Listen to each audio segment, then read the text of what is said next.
Hi. Hello, good afternoon, good evening, or good morning. Whatever it is, wherever you are, this is Himeutsugi. Hi. It has been a little bit since I have seen you guys.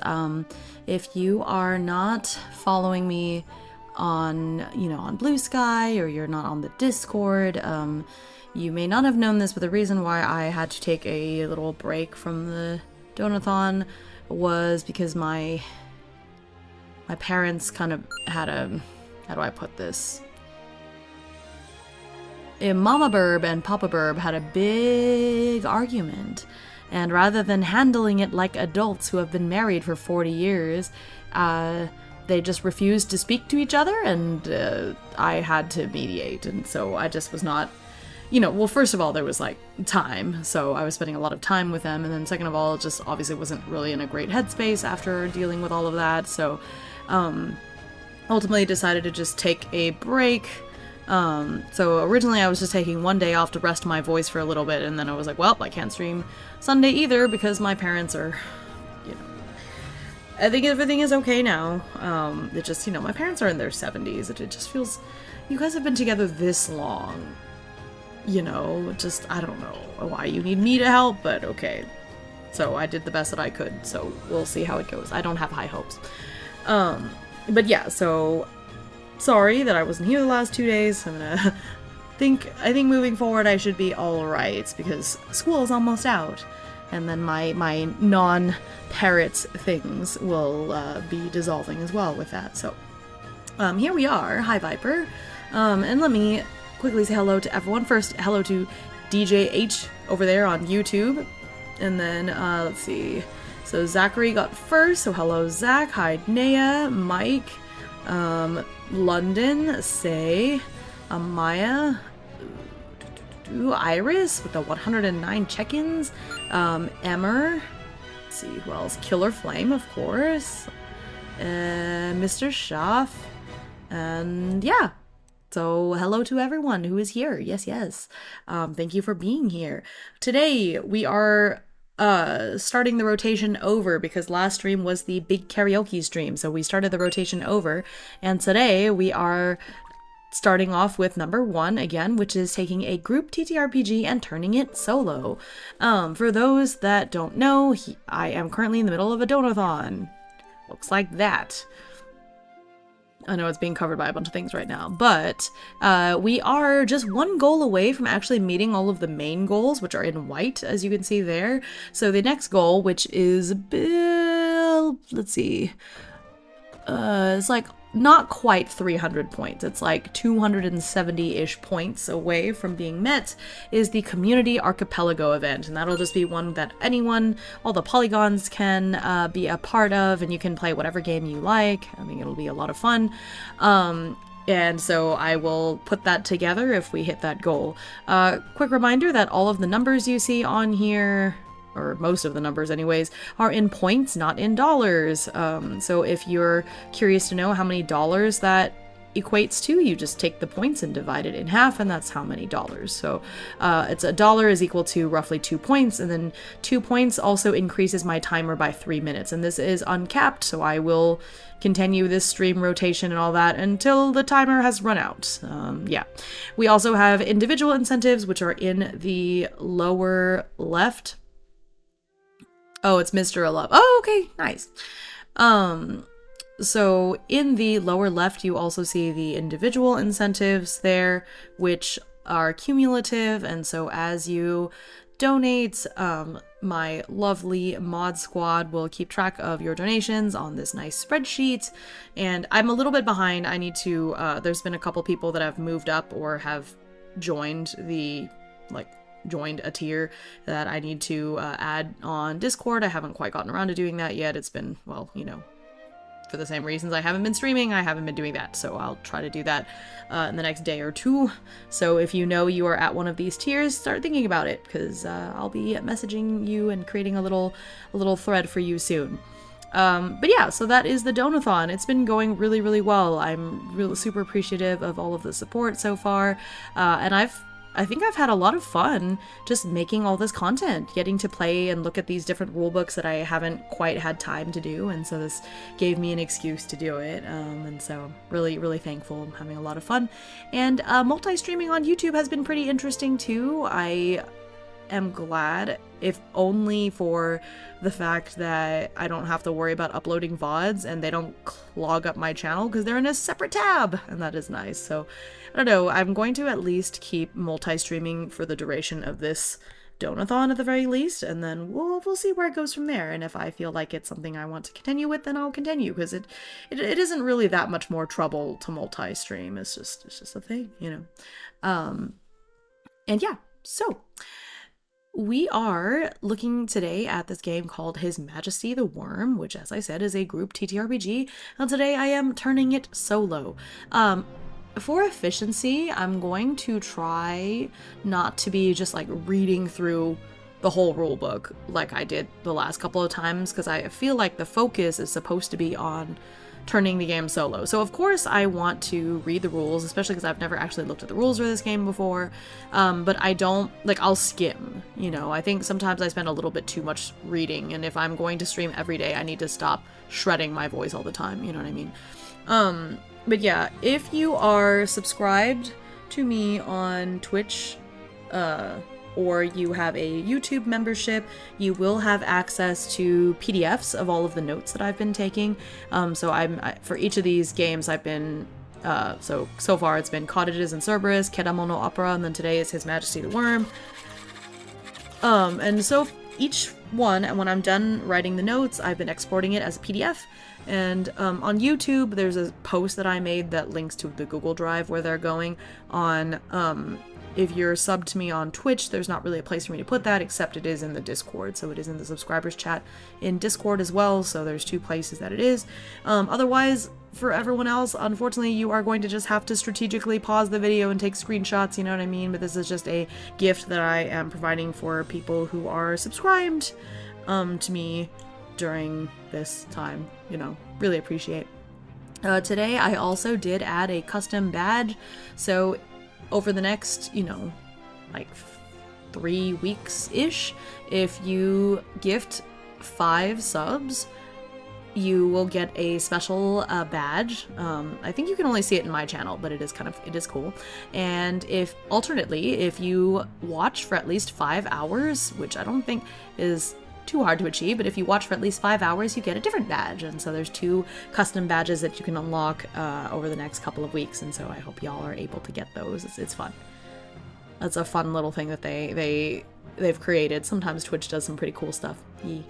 All right, so we are looking at this game today. The best way I can think to describe it so far, like, or what I know of it, is that this is a game that is sort of a dungeon crawler sort of a game.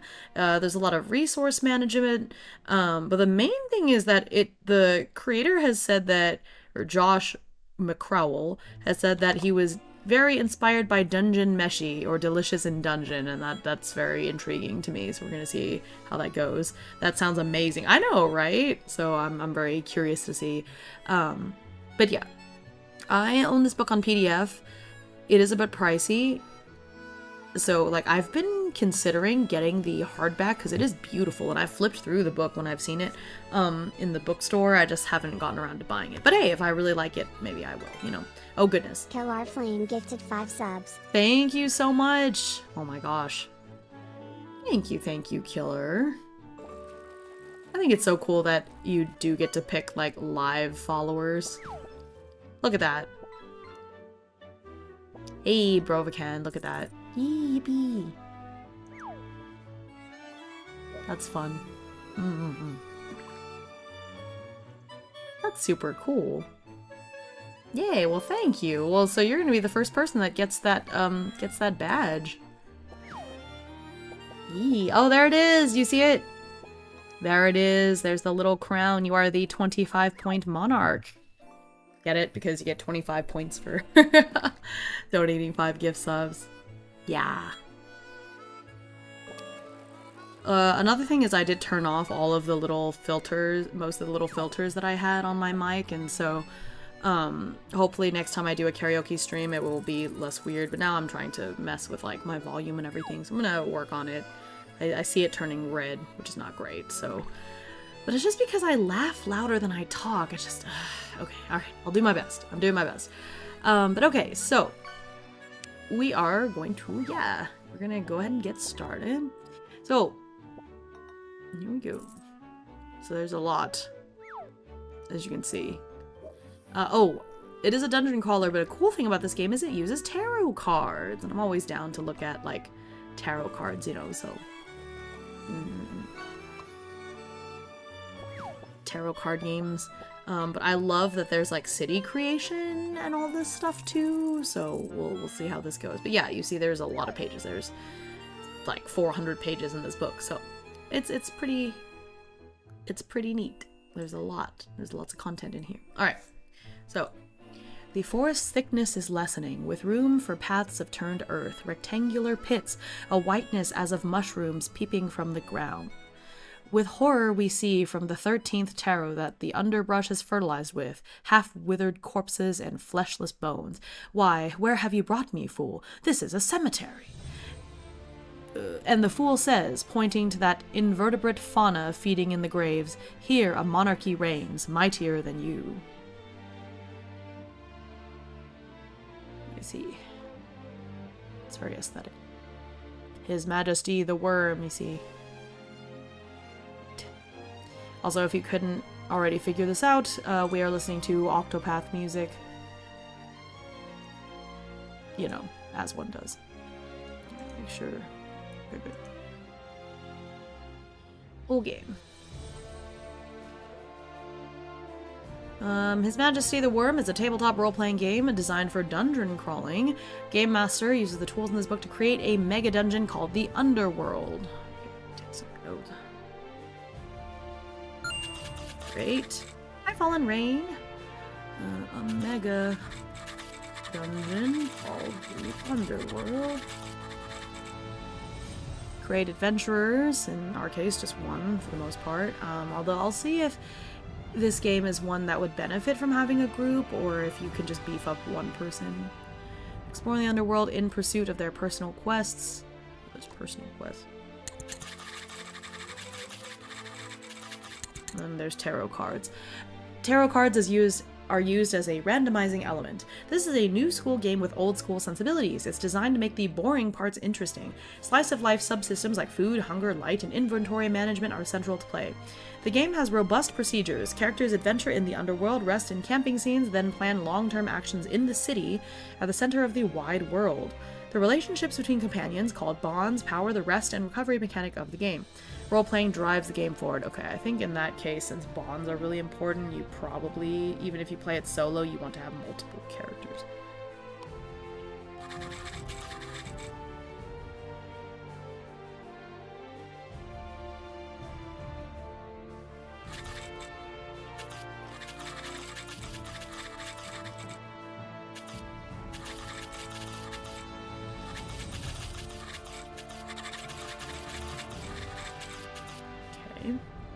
Unsure if that's like 100%. I take these notes at the beginning as I'm getting a feel for like the overall game mechanics, and then I'll fix this up as I go. Okay. All right. The combat encounters are handled with an action-packed subsystem that ensures that all players have interesting choices every minute of combat. No downtime. Okay, the underworld blasphemes the earth under the city at the center of the world. Most games begin with adventurers taking their first steps through the gate to the underworld from the city. What's up with the name? The title of this book is taken from Italo Calvino's The Castle of Crossed Destinies. I don't want to try the Italian. Or maybe I do. Il Castello dei Destini Incrociati. I don't know. Incrociati? I guess it's the double C that's a sound, right? So, the experimental novel's narrative details a group of pilgrims who find themselves unable to speak. Thus impaired, they use a set of tarot cards to illustrate their backgrounds and tell each other stories.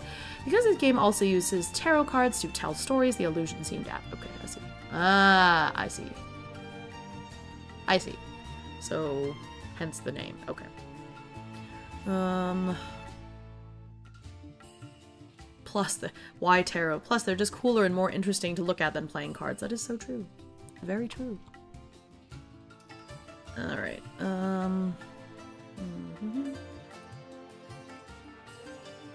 I like the tarot cards are available online and in spooky new age stores that sell crystals and stuff. It's true enough, that's fun. Tarot cards instead of dice. So does this game not use dice at all? I didn't know about that, that's neat. I thought that there might still be some dice, because rolling dice is so fun, that's why in ballads you do both, but you know what? I get it. Players take on the role of adventurers. Adventurers descend in the underworld. They explore collectively as a guild, a chartered union of adventurers. Ah. Okay, so I guess you're creating the guild.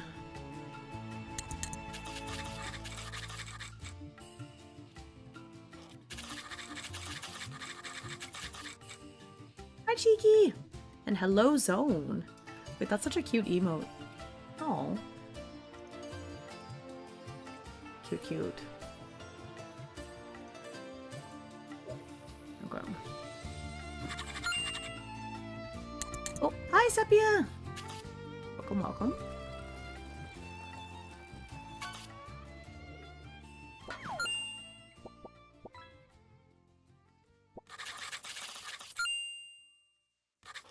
Oh my gosh. Hello, Oso, as well, and CJ. Hello, hello. So many came in all at once. Hello, welcome. Okay. Game Master. You create a series of interconnected dungeons, populating them with interesting challenges. See, I think this part you probably don't want to do because you want it to be random to a degree.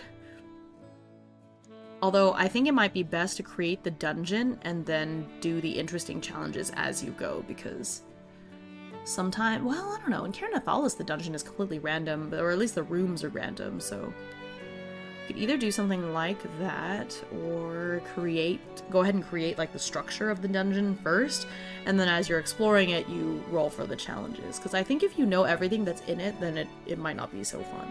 Because I had that thought when I was creating the world, the map for my Mythic Bastion land campaign, I did have the sense of like, well, this is a lot of fun to do, but if I, the player, knew all of the things, then it wouldn't be very fun. So I think, similarly, if I was playing Mythic Bastionland solo, I wouldn't generate the world, I would roll to see what is there, you know? Yeah, hello! Hope everyone's doing well today.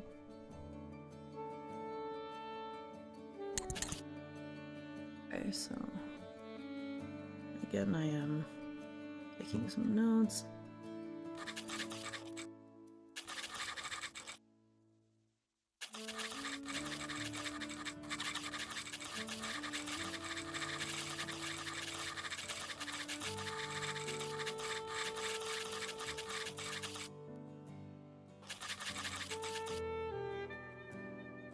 Okay, where we're at. Okay. Okay.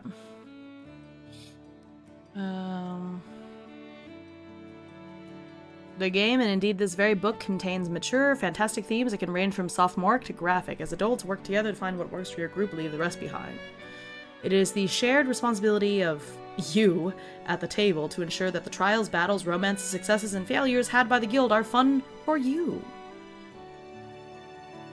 Okay, His Majesty the Worm aims to make dungeon exploration fun. It forefronts what might otherwise be fringe rules for food, light, and time, and shines the spotlight on the visceral experience of the dungeon crawl. The Enlightened Beef, hello! How are you? Oh my gosh, it's been a minute. Ooh, I used to go by Pachi. Oh, I see! Welcome back! I see. Hope you've been well. This game focuses on the personal experiences of the adventurers, exploring the mythic underworld. Players portray fantastic characters. However, the game is designed to make these adventurers feel real. Okay. The essential meta currency are the bonds. They charge these bonds, then you spend the charges to recover from the mental and physical ailments accumulated from dungeon delving. Okay, I see. Rulings, not rules. No rule system. Completely no, then yes.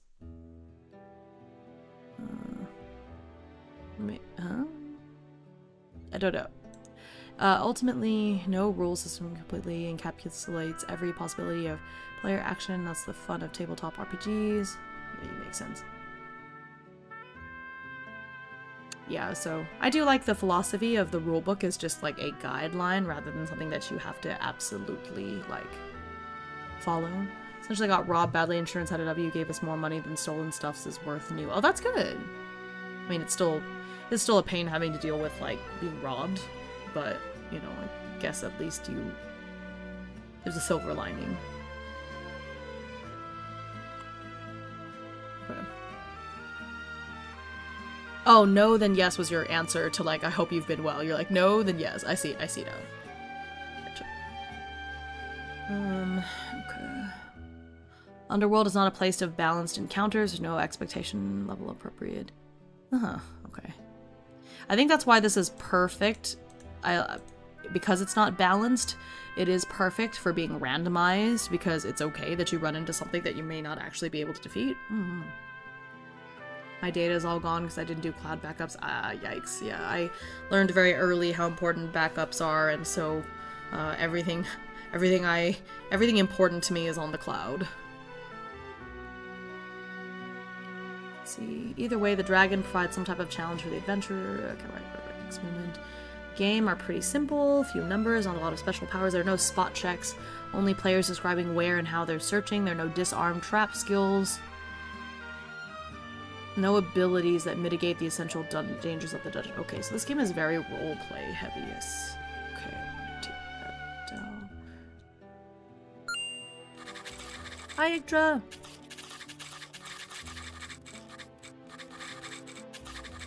In addition to Cloud, I prefer a hard backup too. Cloud is out of my hands, thing has happened. That's true, but physical backup is also like somebody can steal that, or it can get zapped by electricity and die, so ultimately, like, I feel like even if I were to lose everything, I would be okay I can start over somehow. There's nothing... I don't think that there's anything on my computer that is so important and impossible to re-obtain that I would be devastated if my hard drive died. At some point, I'd like to bother you again for the Obsidian solo RPG setup things. Aha. Checking out on YouTube. Oh, hi. Yeah. Well, I have a command for that. Yaha. So there is that. Okay.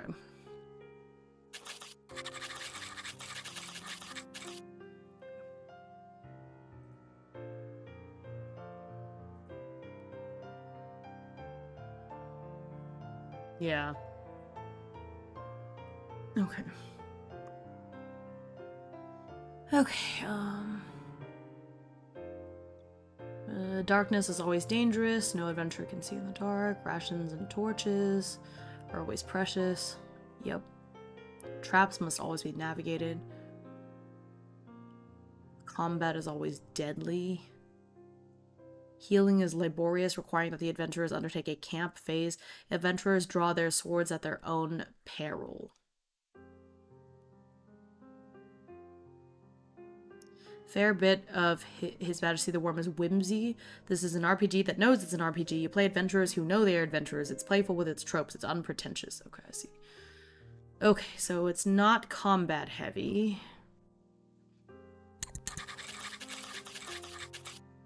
So it's kind of reminds me of Mothership a little bit. Like, you can fight, but they prefer that you, like, it's probably best if you don't. I've made hard backups, posted everything on my computer since the mid-2000s. I have stuff on there I don't even know about anymore. Yeah, I've been using Dropbox since like 2012 or something. I've got all sorts of old photos, old manga and stuff on one of my hard drives. Like one of my, like I have like a 1 terabyte USB drive that I've filled with stuff. Old Japanese visual novels I used to play back in the day. I don't know that I'll play them ever again, but if ever the desire strikes, I have it on this little hard drive. I was back when Google let you get like 5 gigs per person. Ah.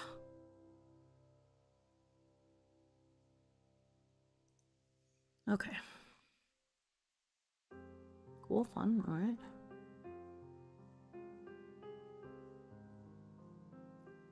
At the center of the world is the city. At the center of the city is the underworld. At the center of the underworld is His Majesty the Worm. Okay. All roads lead to the city. It is a land rich with trade and culture, a land of ancient dignity. The Fae and Underfolk both claim that the city predated the coming of humans, but the city is now undeniably the seat of humankind. For generations, men and women of famous heritage and noble blood have ruled the city through ages of feast and ages of famine. And then the underworld opened beneath it. Beneath the world's largest metropolis, passages and plaster mines were discovered that led to a gargantuan castle surrounded by a ruined city deep inside the Stygian depths. These improbable structures were etched with mythological symbolism and peopled with monsters. It is said that a dragon of frightful proportions dwells within the underworld. The denizens of the underworld whisper his name in hushed, fearful terms. He is called His Majesty the Worm. All who dwell in the dungeon below owe him obeisance. No adventurer has seen the worm and returned to tell of it, but somebody, something, is certainly at the center of the great maze. I need to do stuff like that. I need to get into using OBS to record YouTube channels and such like I like, since those can disappear out of the blue. I mean, rather than recording, you could just download them. There's like all these different things you can use to download, but yeah, I see what you mean. I don't know, I believe in the impermanence of things. There's been VTubers I liked who graduated and I can never watch their stuff again, and I'm just like, I just hold all the memories and it's fine. I don't have enough free time to be nostalgic. Yeah, there's stuff. There's sites you can use to download things. Shall I say, putting it lightly. I shan't say more, unless I get in trouble. Okay. The 4 phases. Each adventurer has a personal quest that compels them into the lightless depths.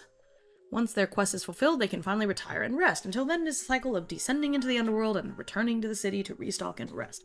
The flow of the game consists of 4 distinct phases, each with its own style of play and rules.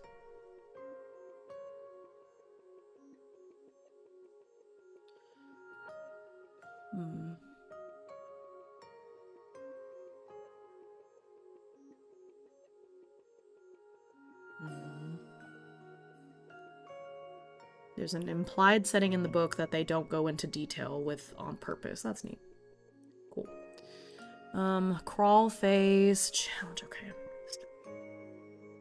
Crawl phase, challenge phase, camp phase, city phase, okay.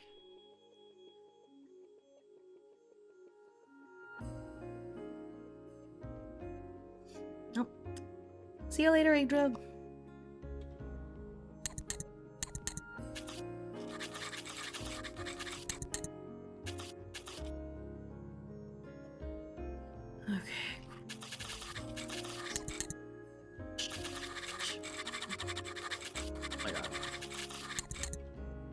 Camp phase and city phase.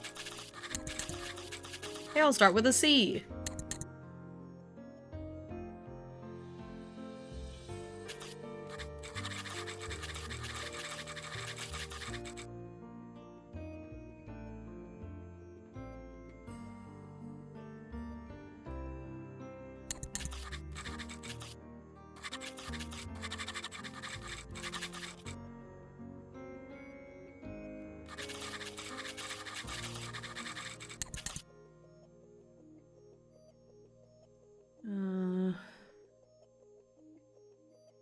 Tactical system.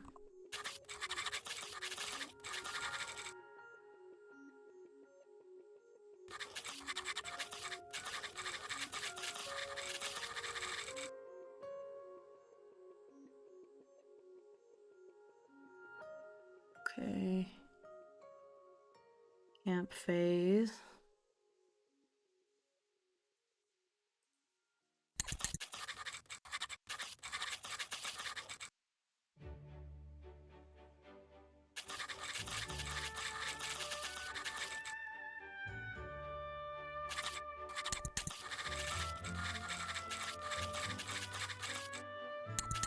Okay, and then the city phase.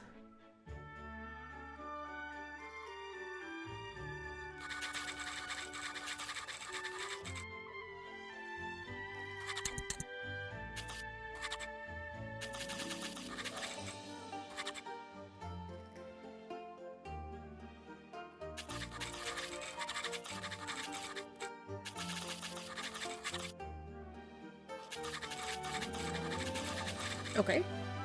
That's what we've got so far. So that's the general gameplay loop is going through these 4 phases. Cool. You spend most of your time in the crawl phase, apparently.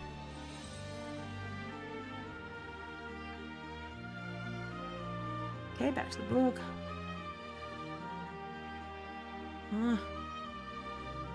Death and taxes. Let's see, okay. Crawl. Pursue your quest. Accumulate wealth, avoid hazards, charge bonds, declare an active quest. A watch passes when you travel to the next room.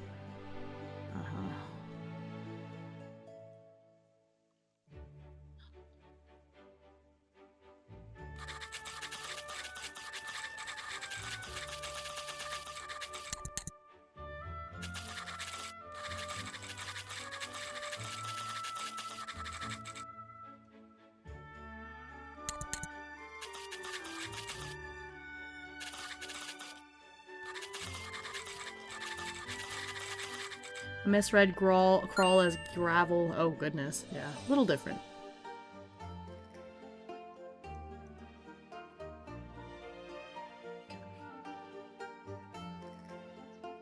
Yep.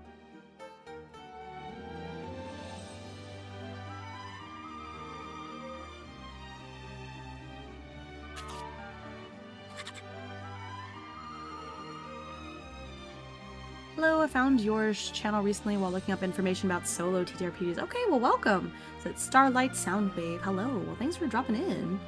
Yeah, you have not missed too much. I'm in the very beginning of the book, and they very nicely put out this little flow chart, and so I'm writing this for the gameplay loop, and then that'll give me some ideas on how I can adapt these things for solo as I get further into the book.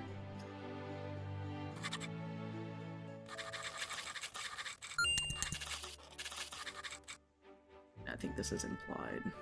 That's fine.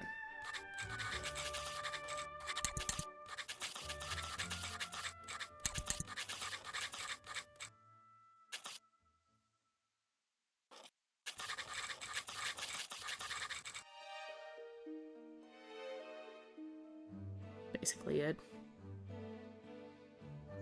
Hi, Noelle. So camp phase. Camp actions. That's basically it. I wrote down what they were, but really it's important what you do. Bake bread. No rest for the wicked. Like that means.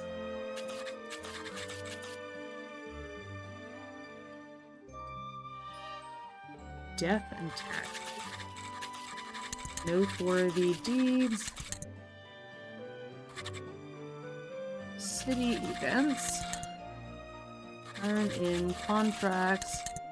Upkeep. City actions. Very board gamey. Plan the next crawl.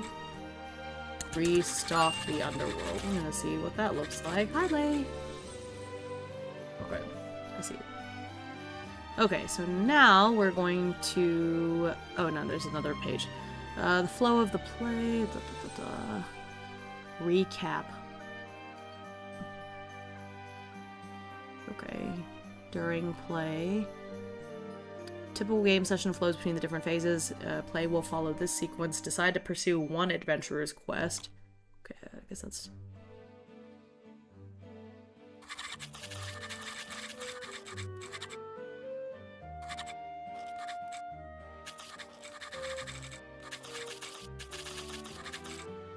Venture through the underworld.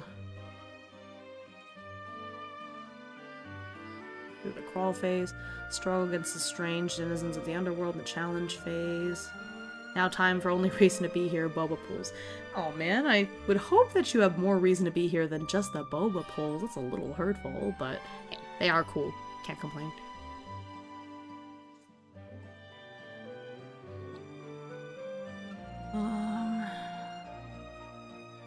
Let's see. Return to the city. Okay, yep, okay. Okay, I see. Cool, cool.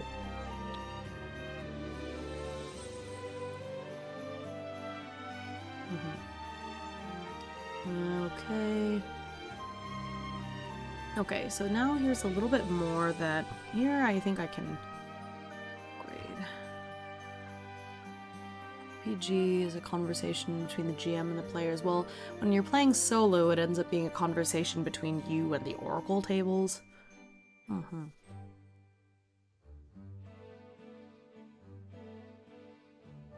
Which is nice, because you already have the tarot deck anyways.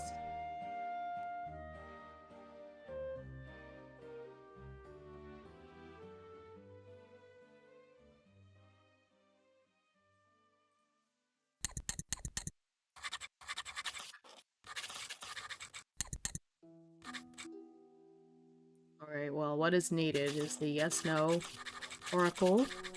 Love to see the Octopath music. Glad to see someone else use it for TTRPG stuffs. Oh! Hi, Party Tank. Yeah, I use Octopath a lot for my TTRPG sessions, so... yes. It's perfect. It's got, you know, the nice emotional stuff. It's got some battle music. I use it a lot. Probably my go-to. Not gonna lie, yesterday I was play testing stuff with the boys. One of them brought a mechanic in the game. We used Russian Matryoshka dolls. Oh. I didn't know you had PTSD about that. I'm sorry. There should be a yes-no oracle, but it is tarot-based, since we're only using tarot cards for this game.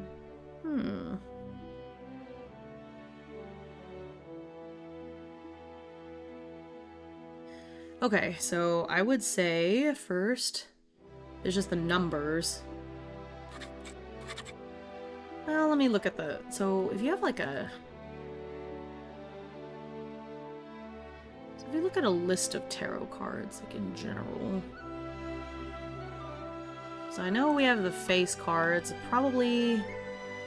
I don't know if in this game you separate them based on major arcana or minor arcana. Or if you're just pulling. Okay, I'm gonna make a note of this for now, and then I'll come back to it later, depending, because, I need to know.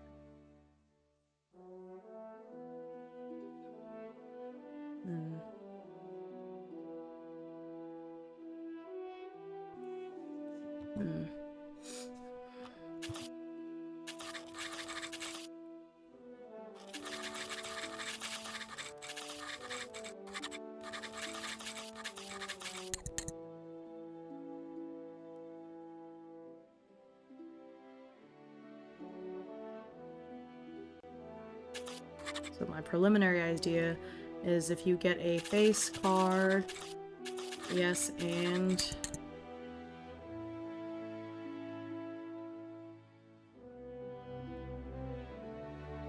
there's not that many of them.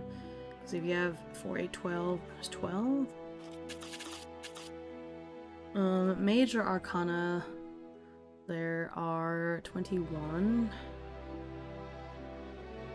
Well, actually there's 22, yeah.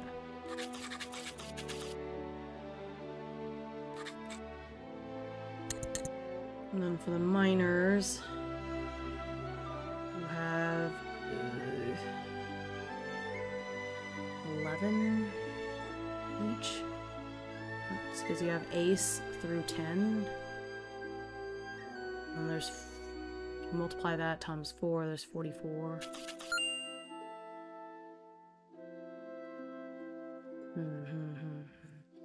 Hi Blue, welcome in. It's because of an old video game, I see.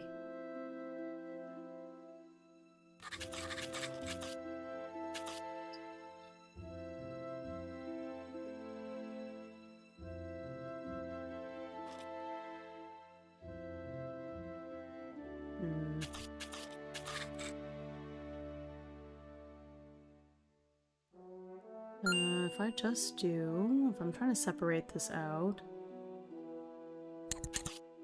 so that I want yes, no, and to be at the bottom, which is also 12, which, oh, that might not be possible. It's 11. I'll do 11.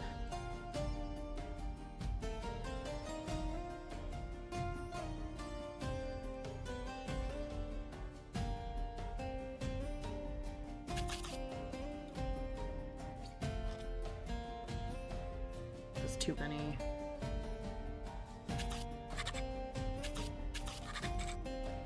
More no's than yeses. I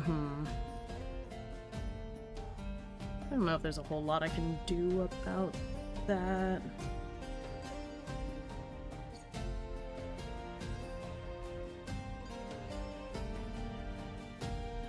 The 78 isn't perfectly divisible by 4 is the problem.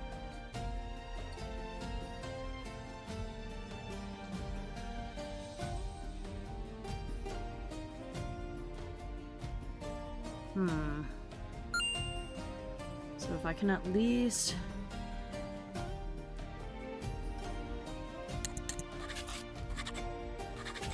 If I just do 1 through 5, 5 times 4 is 20. 1 through 4... 3, 3, 6, 9, 12...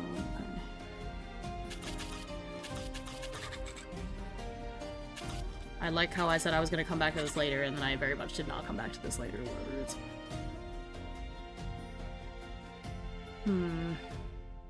Oh. Hi, Chuck. And hi, Kit Kat. Welcome. Let's see.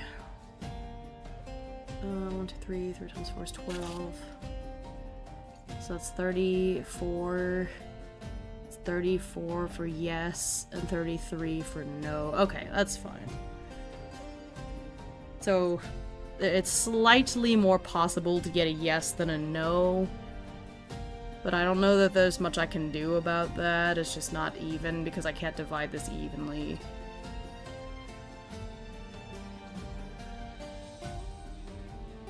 Oh wait, no. No, that's not gonna work. So if I put this together...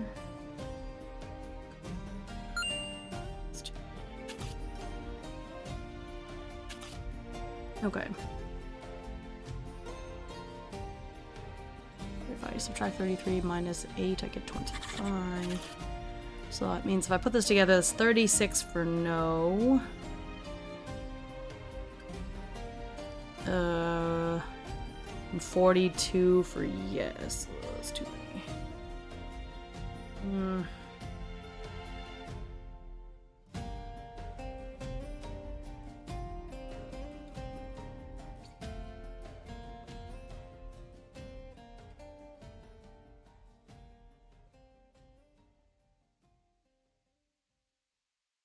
We could just do aces. Wait, does an ace count for aces?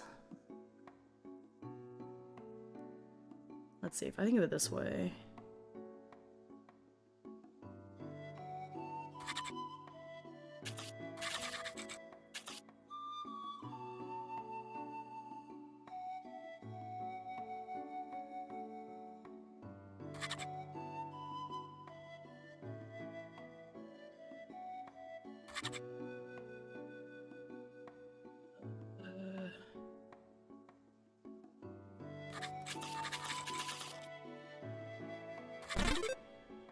Oh, thanks for the follow. M6, why we'll be lurking. I'm sorry you're not feeling well. Hang in there.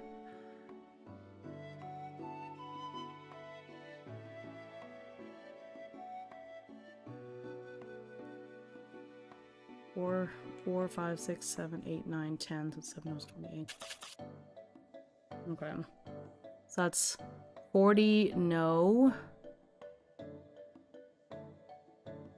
And then I have slightly more yeses. That's okay. So 2, 4, 8. Okay. So does this all add up to 78 though?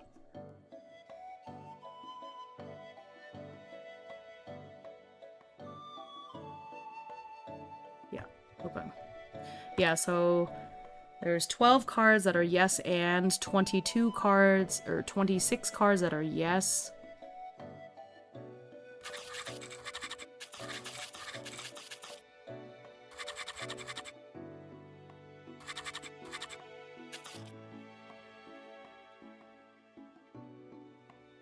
Okay.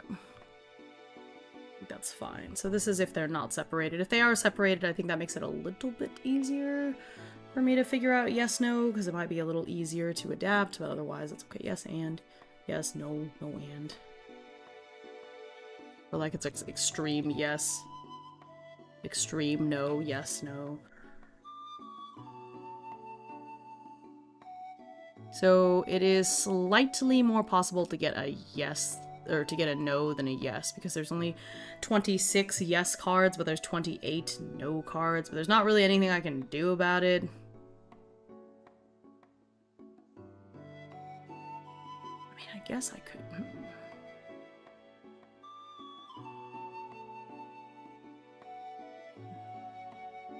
Yeah, because the minors. So this is 4.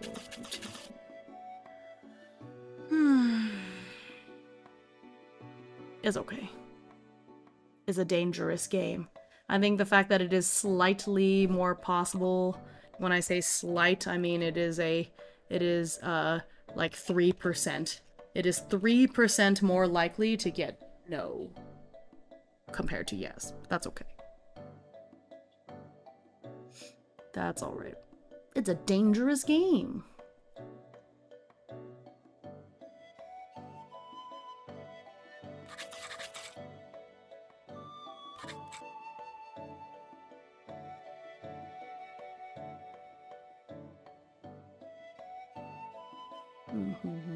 What is the premise of this game? It is a dungeon crawling game.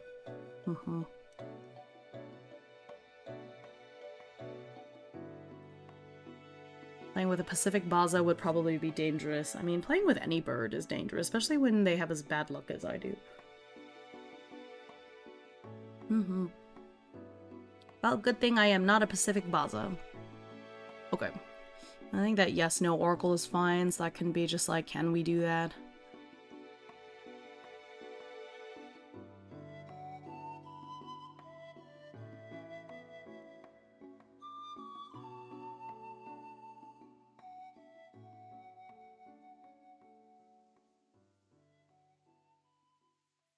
Test Fate. We're gonna find that out. Tests of Fate are on page 8. Figure that out later.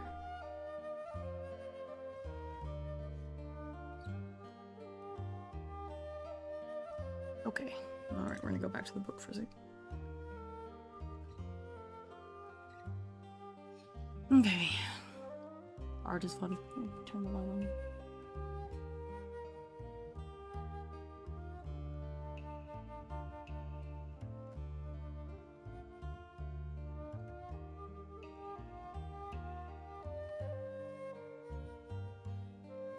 Okay.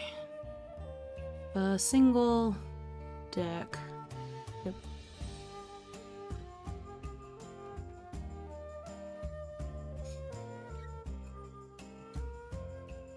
The GM uses the major arcana except the Fool. There's 21 cards. Players use the minor arcana cards plus the Fool. Okay. I see. Interesting.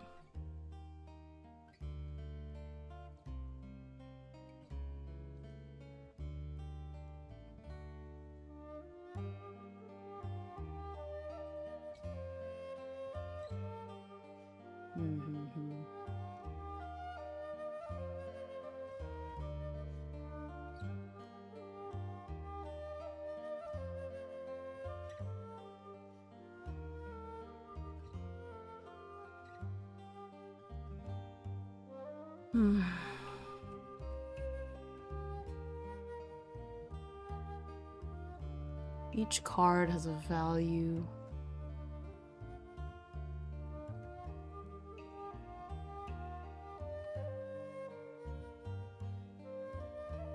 Okay, so it is separate. Okay, let me see. Okie dokie. Alright, so I did all that for no reason.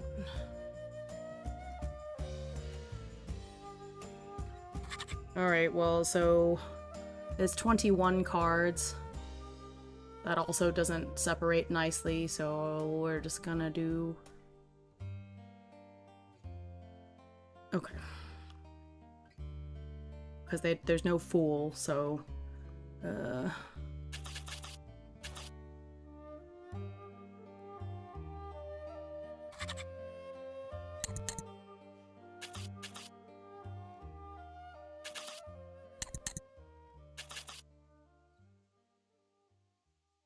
That's too many. 5,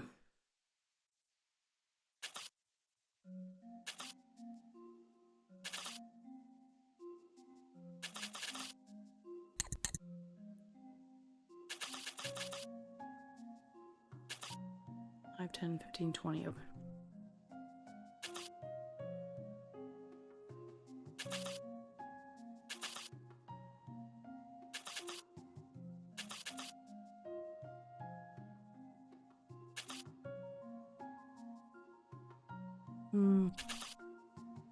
Okay, so I think the no should have a little bit more.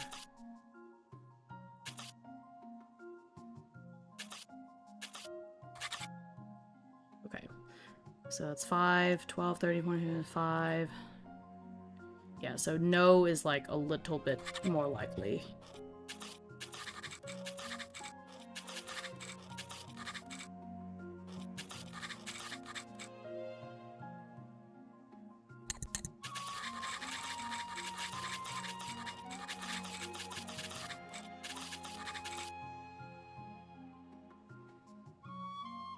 What is happening?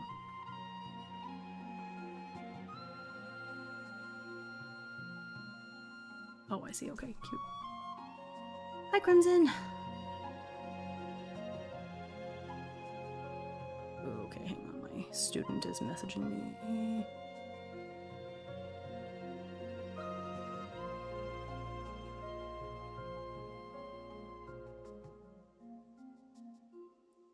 Important. Okay.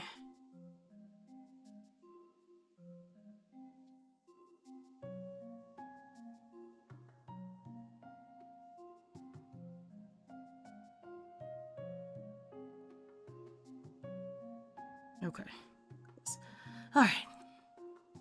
Okay, so this is separated out, so it works out mostly the fine. It's just one extra card in the no, so it is slightly more likely to get no, but that's okay. That's alright. It's kind of funny, actually. Okay.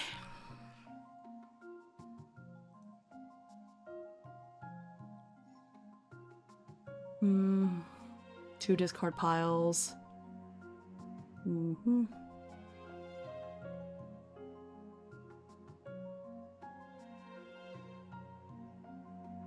Test of Fate. Adventurers have 4 attributes rated 1 through 4 each, represents an approach towards problem solving, says a lot about how an adventurer achieves their goal. Okay, so that's based off of the aha. Okay, I see. So swords, pentacles, cups, wands. Okay, it's very tarot, I see. Ah. Okay, do you separate?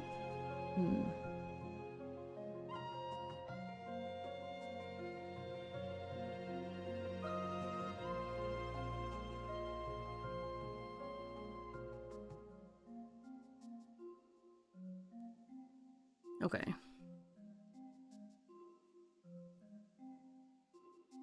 Okay, so it's you completely go based off of the score of the card, and it doesn't matter what it is. So all the minors are basically your dice.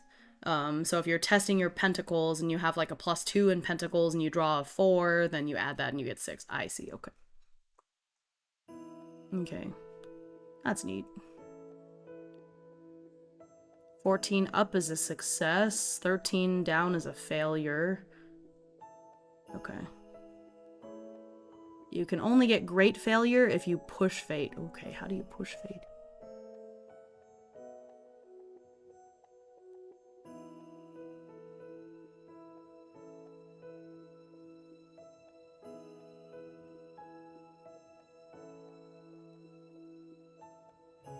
See, pushing fate. Yeah, it's on the next page.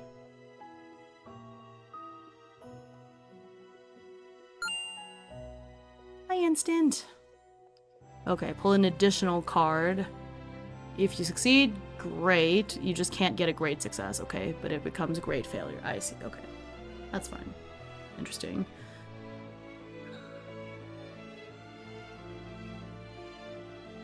And when you draw the Fool, you shuffle both the decks. I see, interesting. Cool, cool, cool. Beneficial. Okay, there's favor and disfavor. They're not cumulative. They cancel each other out. Motifs, resolve. Okay. Aiding others.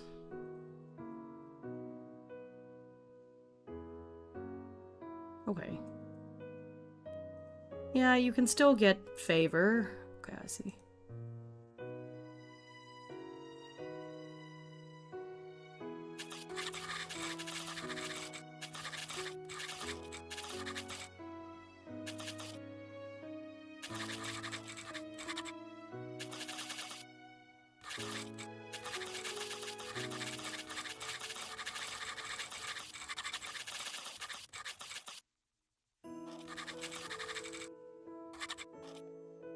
Okay.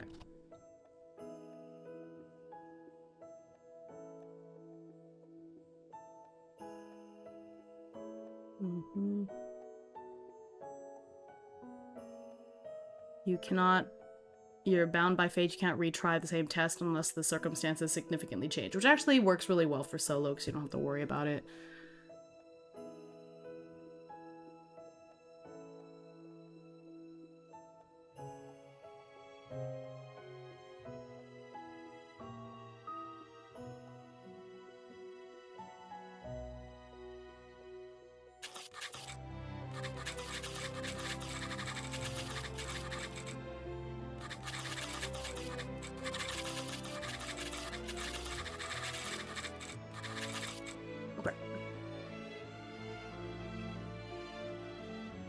The effects, I think that's all fine. Alright, so now we're getting into the... getting out of the, like, basic stuff in the book. The adventurer. 4 social classes. Yeah, clergy, tradesmen, peasants, adventurers. Oh, nobles, sorry. Nobles, clergy, tradesmen, peasants. Okay, that's fine.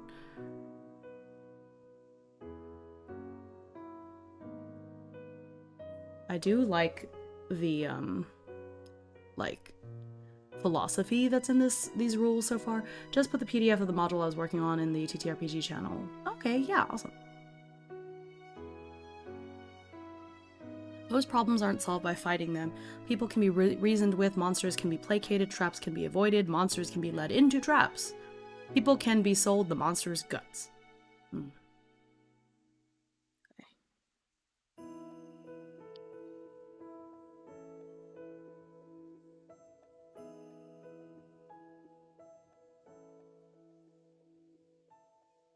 Yeah, this game is about you using your real-life thinking brain to solve problems, overcome obstacles, figure things out. There are no stats or powers that are going to help you solve the essential issues.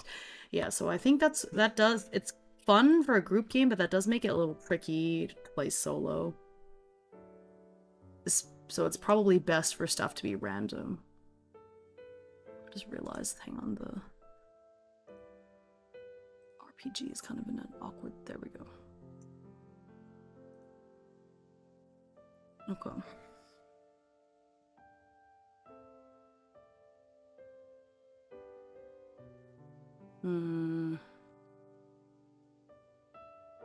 Interesting. Hi, Raguna. Hope you're doing well.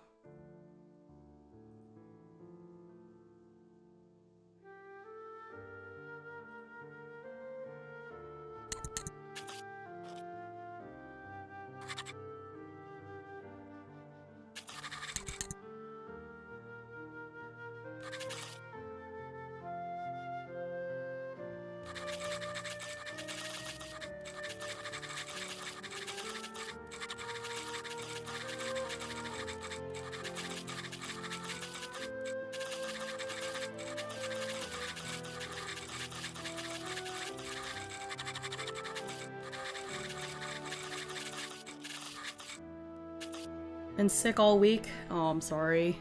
Hope you feel better soon. Or hope you're already starting to feel better. How is the worm Majesty? It's very interesting because the game is quite different from a lot of TTRPGs, so it's requiring a little bit more brain power to consider, like, okay, how does this work?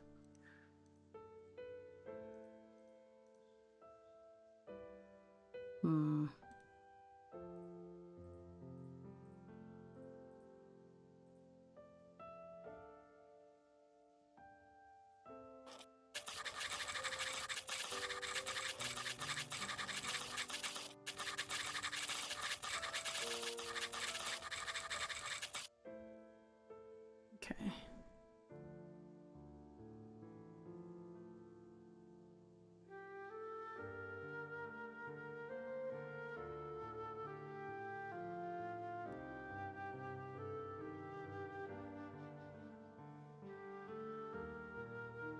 Okay.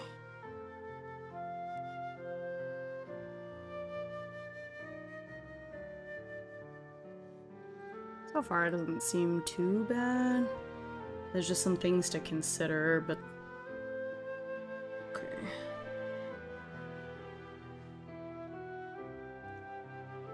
Origin, failed career, I think this part is still the same.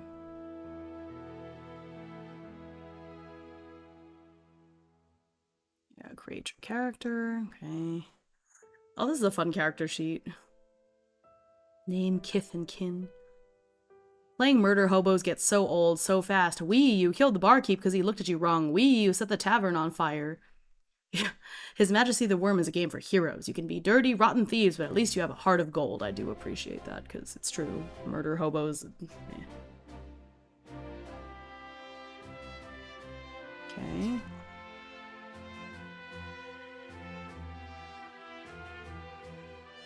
Uh-huh.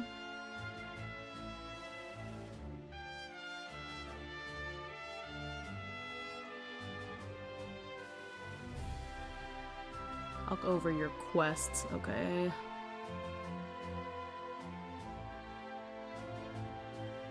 Okay, so I should have like a quest oracle.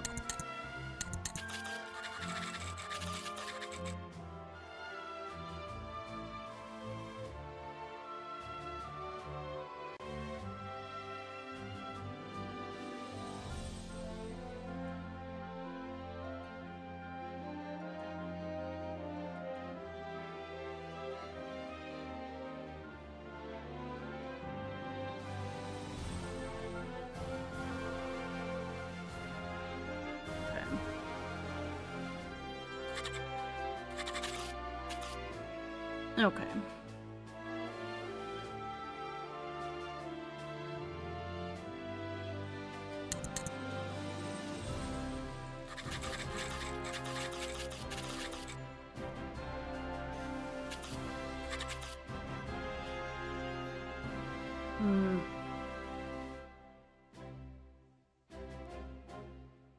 So I need some verbs.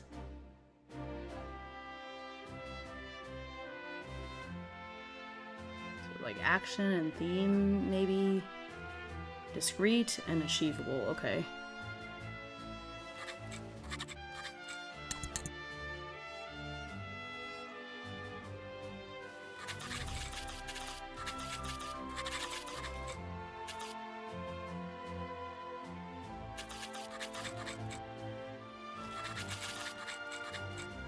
Okay, so again, there's no fool, so it's just 1 through 21.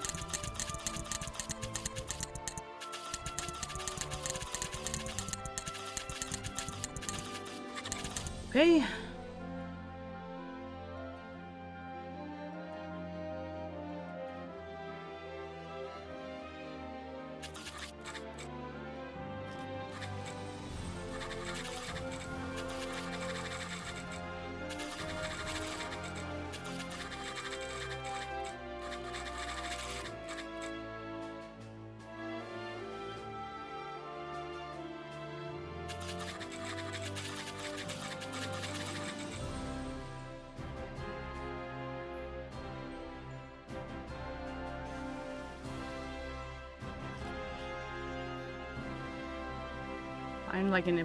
Get an inanimate object. Get something living. Find out a piece of information. I'm trying to figure out just very basic achievement actions.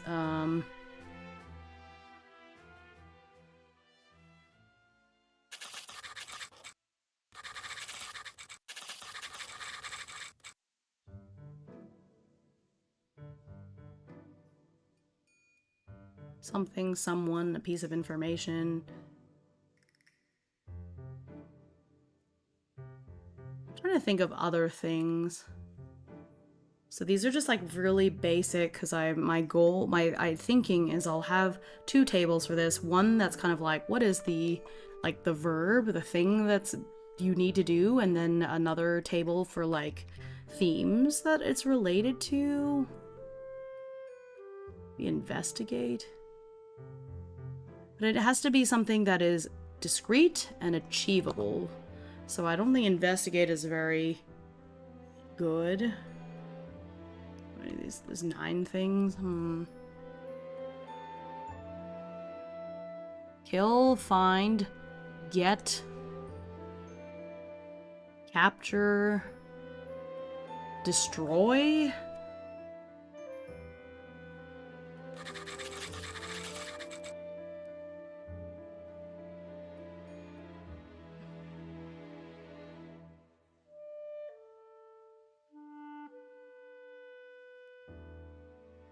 Yeah, maybe that's it.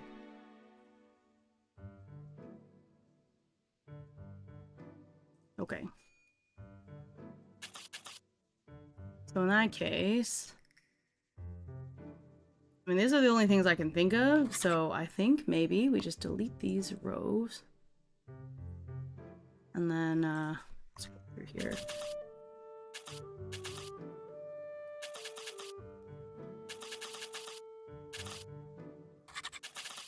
Hang on, I've got a work email. What's this? It's the last week of school.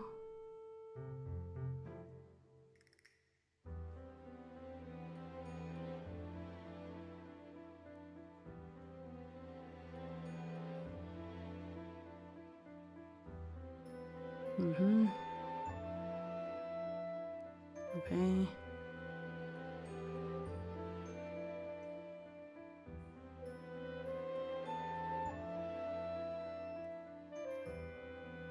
Uh-huh. Okay, good, good, good. Good.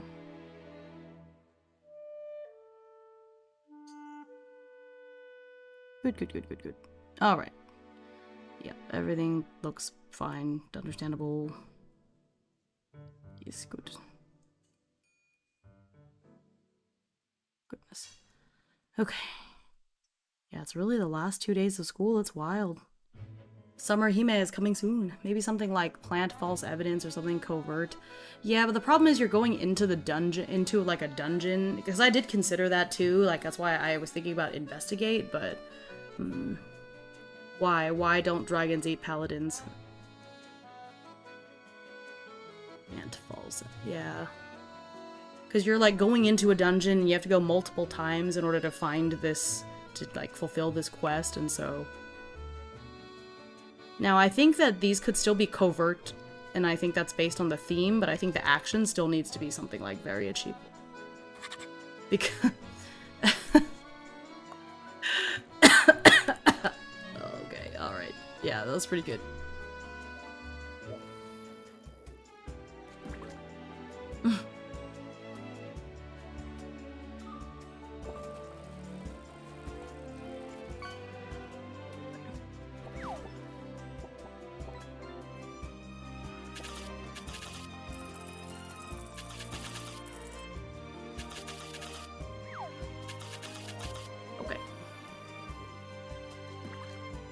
Simple enough.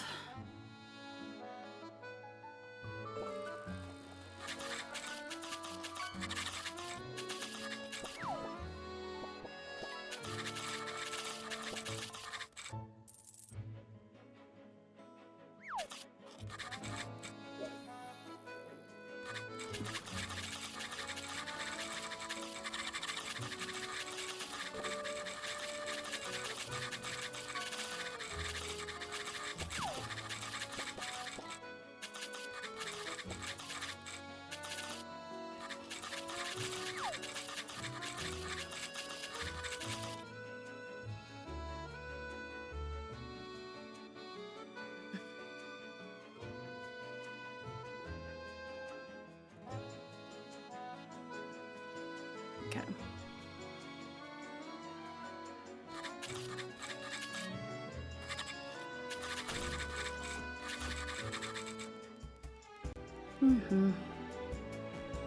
Let's see.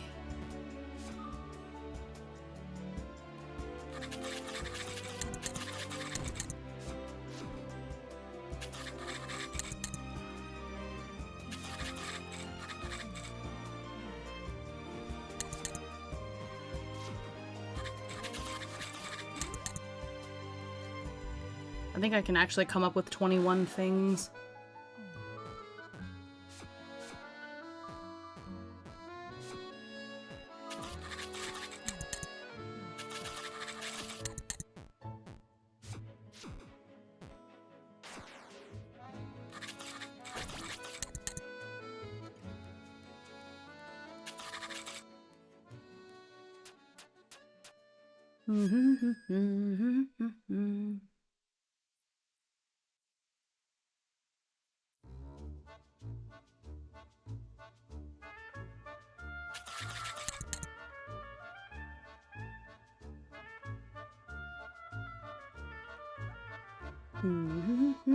Hi, Hawkins.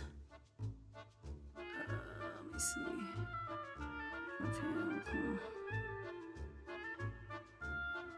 How's you doing? I'm doing pretty well, I think. Oh, thanks for the follow. Welcome. Hi, Acti.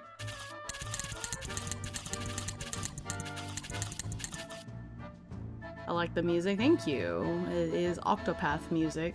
It's good stuff. I saw you pop up live just as I hit raid on someone else. That's funny. What? I've been live for like an hour and a half. That's funny though.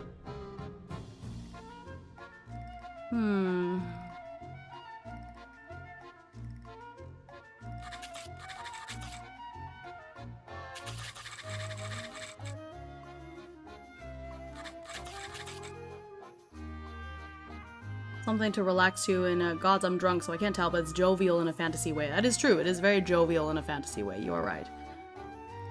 The song is called How Amusing. Getting a strange sense of deja vu.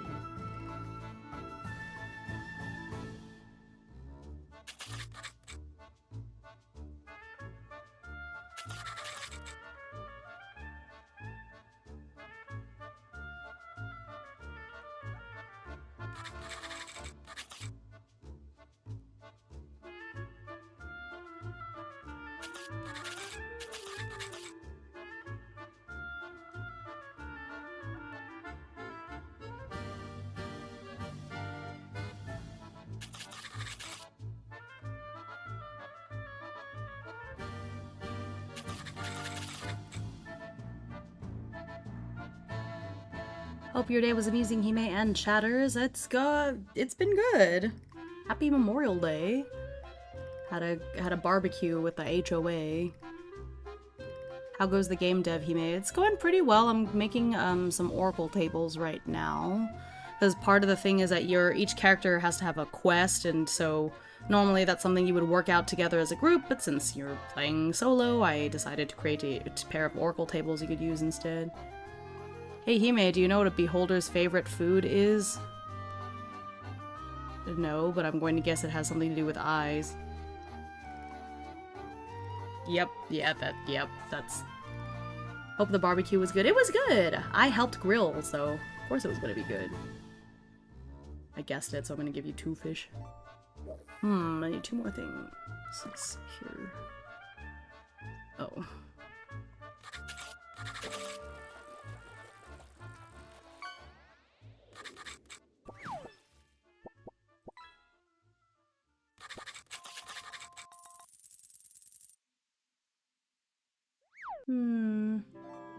I think espionage is still...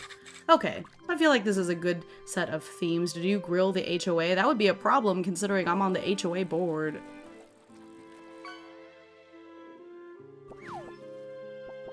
Are you a good grill master? I think so. I thought the burger I made was very good. And they did a whole bunch of hot dogs and stuff too. I think I did good. Okay, discovery, healing, revenge, knowledge, secret, romance, friendship, honor, wealth, danger, righteousness, murder, past, future, monster, flora. You know, I probably should have made these, like, have something to do with the actual card, but that's no fun.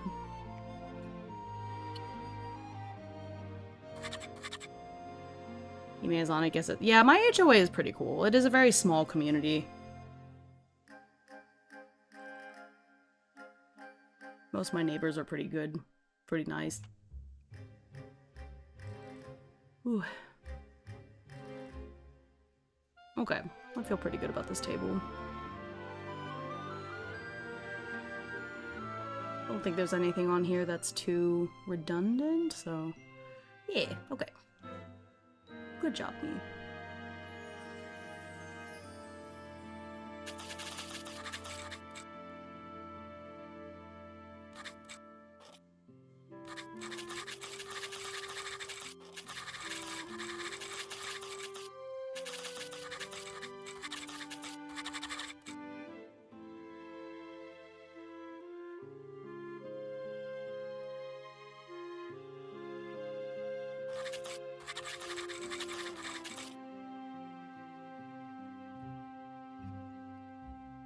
Okay.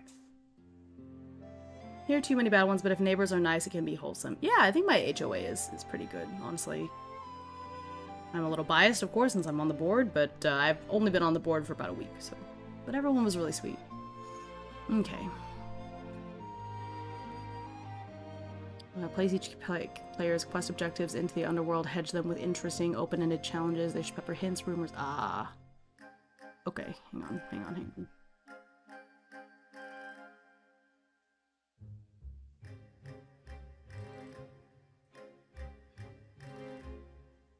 I see you as a reasonable individual, so keep on being yourself, bird friend. Thank you, Hawkins. That's really sweet.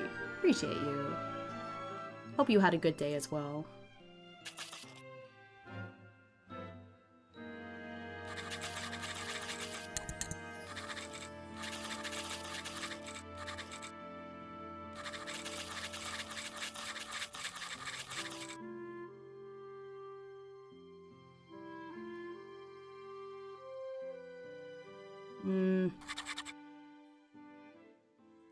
Oh, we should use usage die for the quest. Okay, I'll put that in the...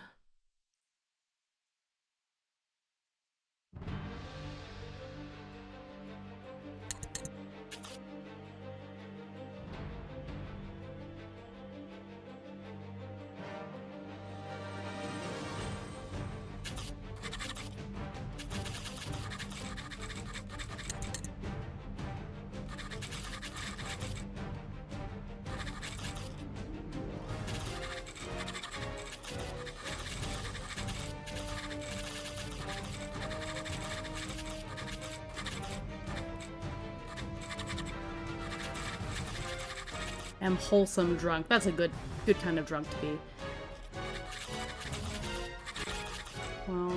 12, 10, 8, 6.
One, 6, 6, 4, yeah, 8, D8, 8, 6,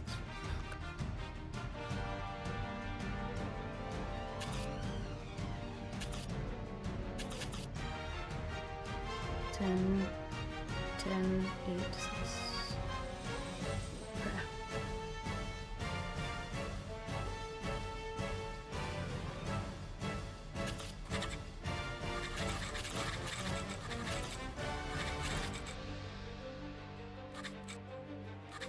Oh, wait, but if I'm only using tarot cards, this is not going to work. Okay, wait. Okay.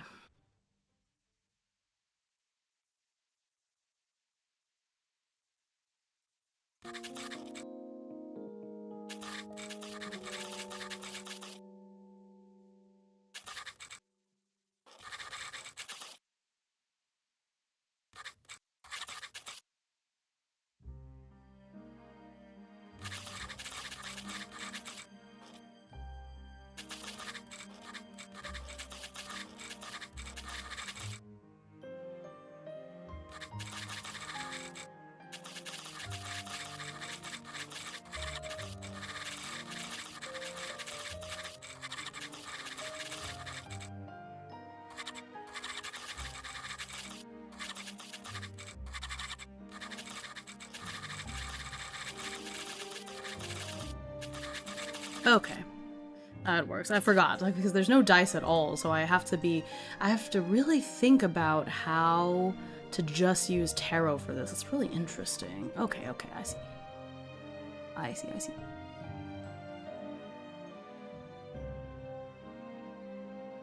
Okay.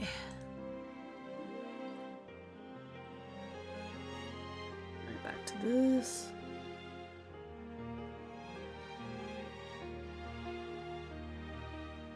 Motifs, descriptor, and the profession. Oh, okay. They already have a Nice. Okay, they already have a whole table. Okay, how many things are on the table? 2, 3, 4. Wait, 2, 4, 6, 8, 10, 14, 16, 18, 20, 22. Oh, well, I already lost count. Hang on. Just zoom out. Alright, 4, 8, 12, 16, 20, 24, 25. Oh, it's annoying. Okay. It's 25 rows, so it's 50. Oh, they have 50 things.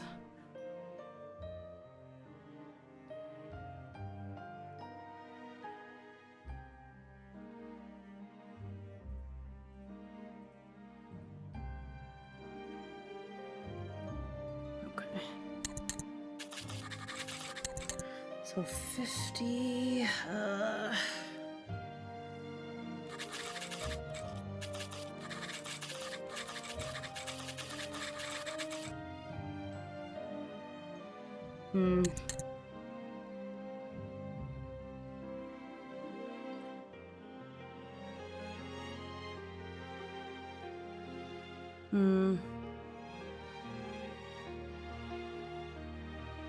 I guess you could split it into columns. So, maybe like...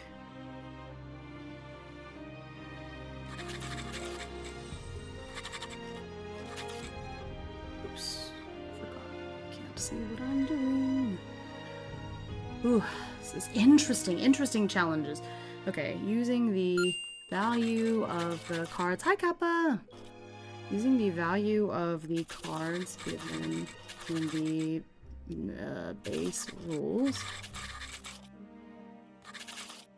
A card. Sure, yeah.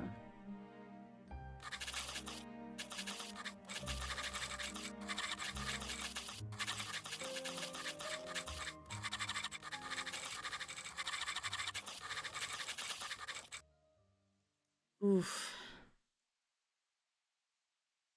Guess we should do minor arcana. Okay, well, I'll use this one.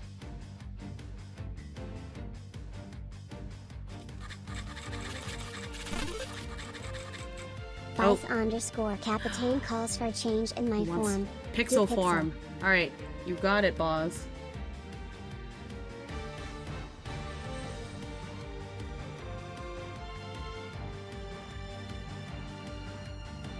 Okay, I need to change this to... So I'm actually writing.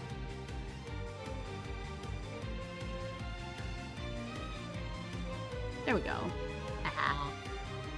It's cute! I do like this model, it's fun. Plus it matches the Octopath music since it's a pixel game and now I'm a pixel, you know. Okay.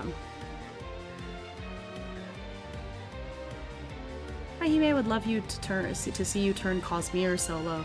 Oh, does Cosmere not have the solo rules? That's interesting. I actually don't know anything about that Cosmere RPG. I've only ever read the part of the first Mistborn book. That'd be fun though. Definitely add it to my list for sure. But yeah, thanks for coming in. Hopefully, even if I don't get to it, some of the stuff that I've been doing for my streams gives you some inspiration on how you could do it, you know? Need to adjust the sensitivity on this model a little bit. It makes my eyes go wide a little too easily. Blah. Okay, let's see here.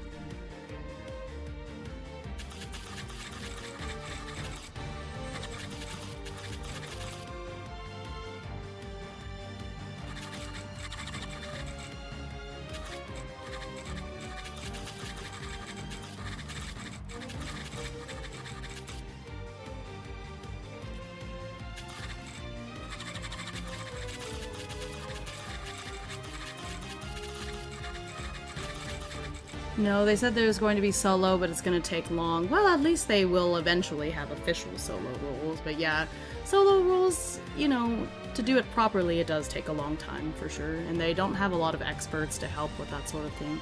Also, I'm new. Yeah, well, welcome in. Appreciate you stopping by.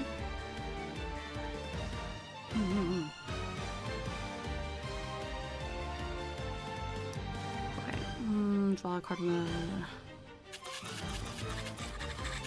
Okay, there's 25 rows. There are 78 minus 21.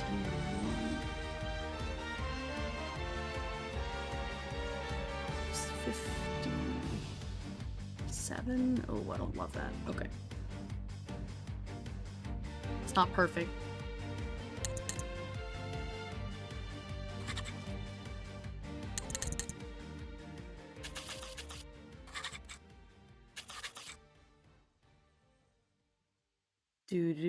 There's 57, so it's like roughly 2.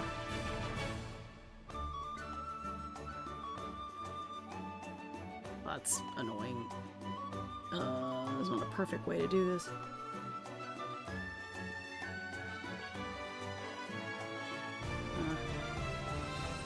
Do you know any good TTRPG system that have good initiative system and does not use fail forward? I mean, the majority of the games I play do not let you fail forward. So far, I've only really encountered one, which was what I talked about last time, Keramono Opera, which you always fail forward. So I don't know. A lot of them. I really like all the cross paths ones, for sure. But I will say fail forward is a cool concept. I don't play a lot of games that ever use it, so again, I've only encountered it once, personally. Okay. Ugh, I hate this. How do I...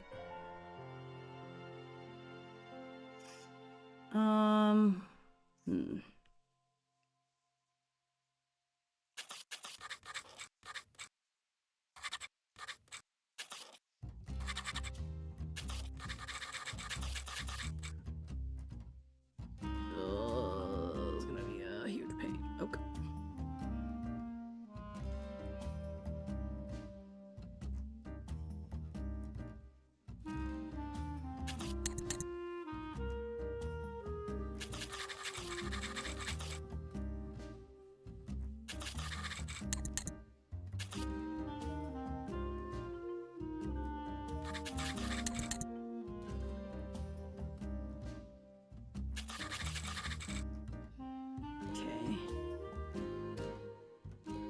They're solo, but you can also play them with a group. Black Oath games are like that too. I mean, pretty much my go-tos are Cross Paths games and Black Oath games. Don't think any of them have fail forward. Mouse Guard has fail forward. That's interesting. Yeah, I don't mind it, it's just not something that I seek out as a mechanic for sure. Okay, let me swap back since the time is out.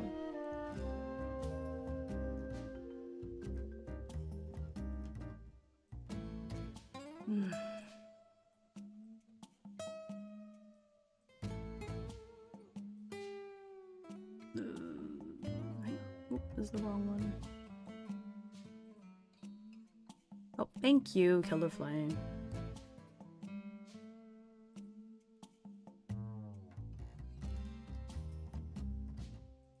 Even that Mouse Guard is kind of set up for you to basically fail a lot, it kind of has to be.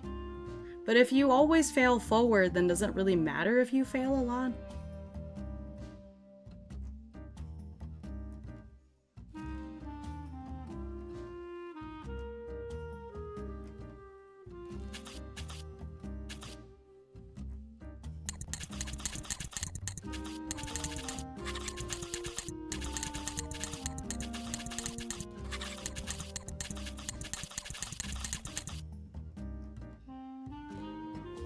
You can 100% lose by failing, but fails are required to level up. Okay, yeah, that's not quite the same. Fail forward is like, you can't technically fail, you just, you know, failing should be, wait. If failing is fun with consequences, then I don't know. I don't know if you can really call that failing forward or not, because failing forward in my mind is like, you can't actually fail. It's just something bad happens, but you still progress. And that's what the Keramono opera had. It was like, your character's this all-powerful being, it's impossible for them to fail, things might just take longer, or something might go awry, but you still technically will succeed. To me, that's fail forward, because you can't really fail. The games where you fail and you gain, like, you still fail, but you gain experience in some way, I don't think that's the same as fail forward, because you still failed, you just get something for it. So, like, in Fabula Ultima, you fail and you can get, like, oh, wait, no, sorry. It's, Dagger Heart. Like, if you fail in certain ways, you can get hope. There's other games where if you fail, you can get EXP still. But it's still a failure, you just get something for it. So, to me, that's not the same as fail forward, because you still actually fail. It's semantics. Okay. 1, 2, 3, 4, 5, 6, 7, 8. Okay.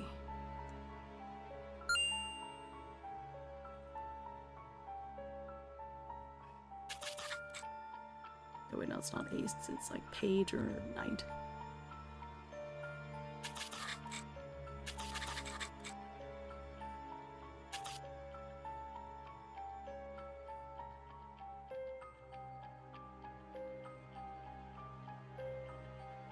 Doing the best I can. I like the natural 1 guy, that's a fail, a proper 1E. We were playing Kingdom Death Monster the other night, and one of my friends had to roll on the brain trauma table, and she rolled a 1, and it was, the description for 1 on brain trauma is like, no ifs, ands, or buts, your character is dead. I was just like, oh shoot, okay. Bless you!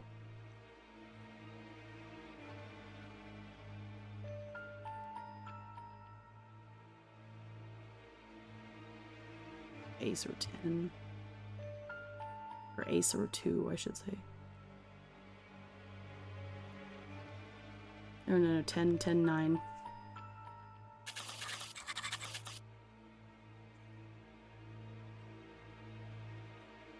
I haven't used... It's fine. Yeah, because I've only been using majors for these other things. Okay, that's fine. Oracles! Yeah, that's what I like. Yep, me too.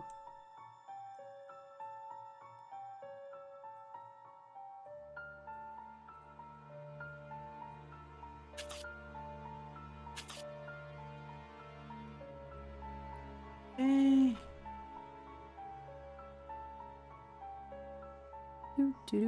Do.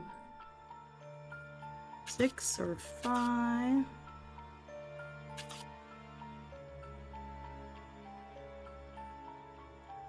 You just earned a sub for that story. Oh, I'm glad. Thank you. That's sweet.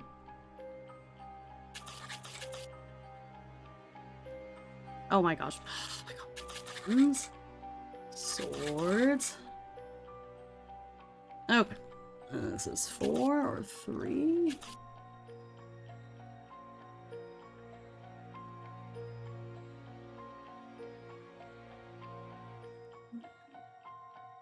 Oh, I ran out. I thought it was 2. There's 50. Oh, because there's too many. Okay, okay.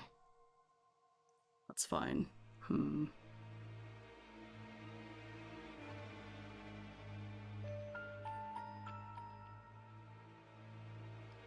So I have... How many... By the way, are you trying to write an oracle? Yes. This is an oracle for the motifs. The thing is, this game is tarot-based, and it's kind of tricky numbers-wise. Because, like, there's 50... Once I take out the 21 major arcana cards that you're supposed to use for the GM deck, quote-unquote, there's 57 cards left, but there's only 25 rows in this one table, so it's kind of annoying. It's not perfect, so I have 7 left over. That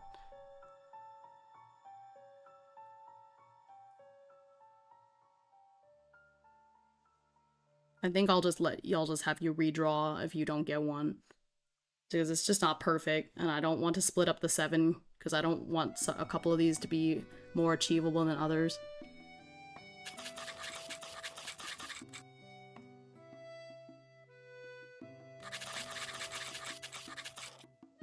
Playing cards and tarot are a big no for me. Why?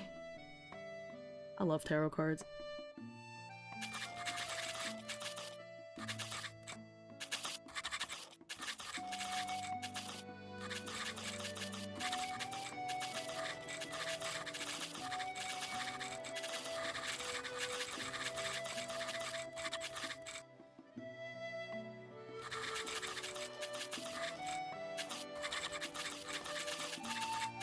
I like using different mechanics. I enjoy dice, of course. I have like a stupid number of dice, but I like games with tarot because tarot like has a lot of other meaning for me, so I enjoy different systems. I've played games that use Jenga towers too.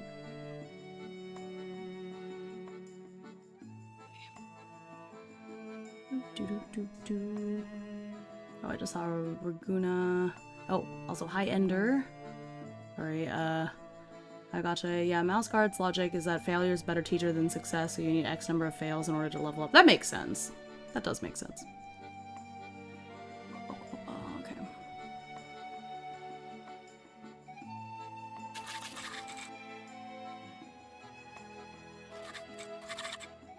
Okay. I think that works fine.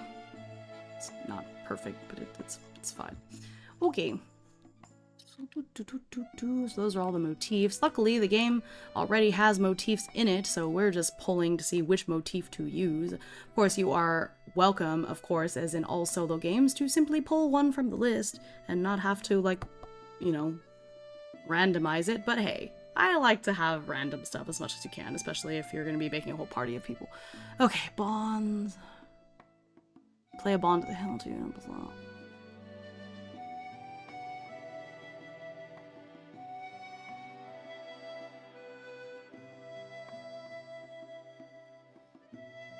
Okay. I mean, I think this is the thing. The bonds are pretty much as written.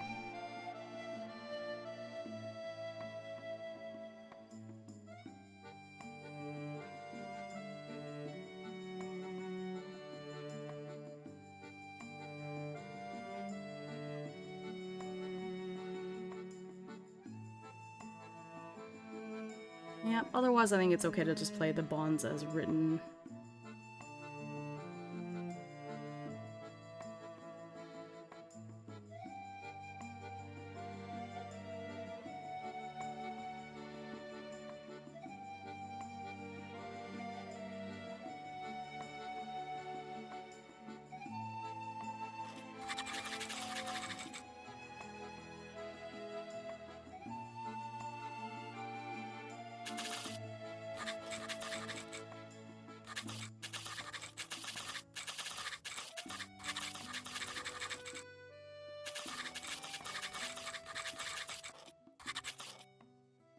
Okay.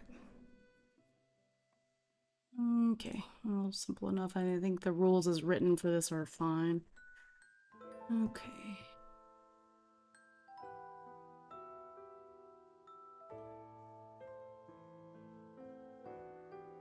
Mm-hmm. Okay.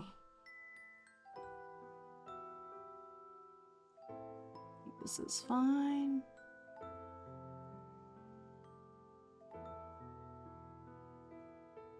Uh-huh.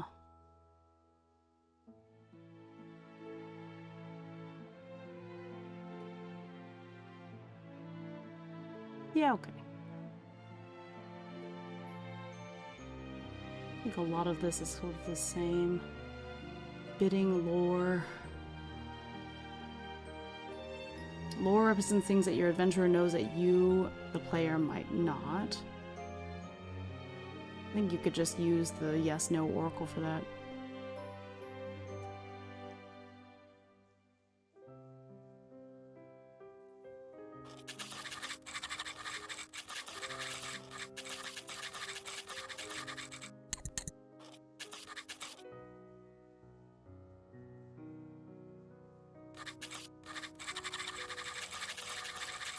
Okay.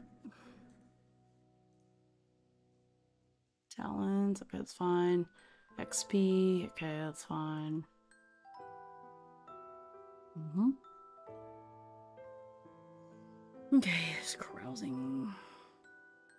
Adventurers grow wide, not deep. Guess you just get more quests. You know, companions. Oh, okay.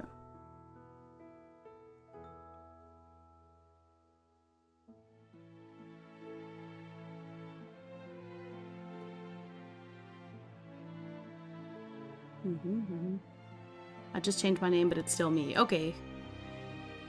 Oh, welcome, welcome. Okay. Supplies. Okay, I think this part is probably going to be the same.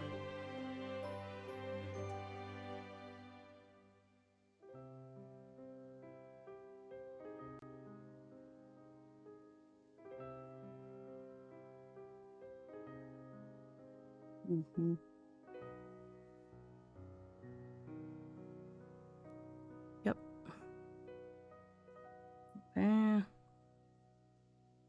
Yep. Okay.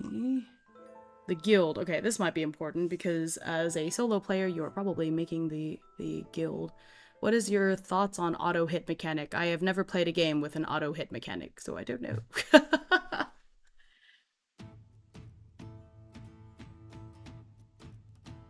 Play some pretty crunchy games. I miss a lot of the time, so I don't know. I don't mind the idea of it, I've just never seen it in action. I'm pretty, like, open to different systems, though, so it doesn't really matter to me, as long as it makes sense within context. But I've never played a game that had it, so I don't know, I have no opinion. Okay. Guild roster...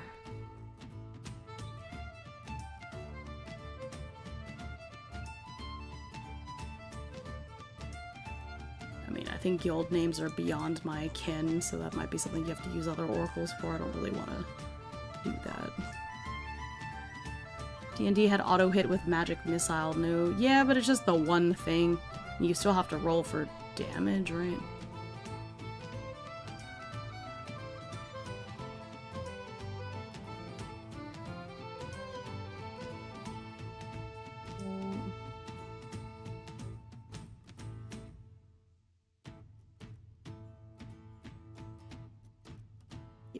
Well, there's so many different roles in the guild. Let's see. 4, 8, 12, 16, 20, 22. Oh!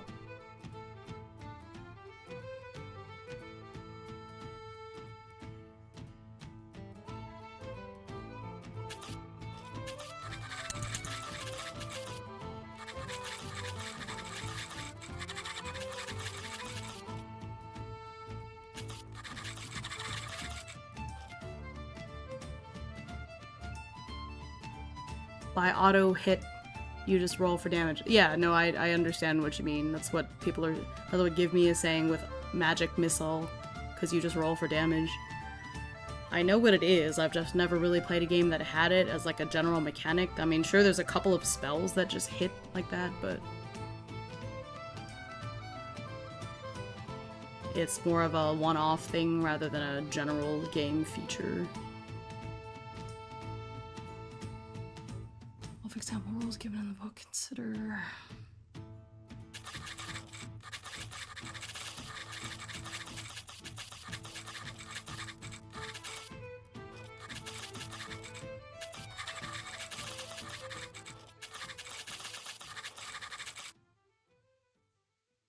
Okay, easy enough.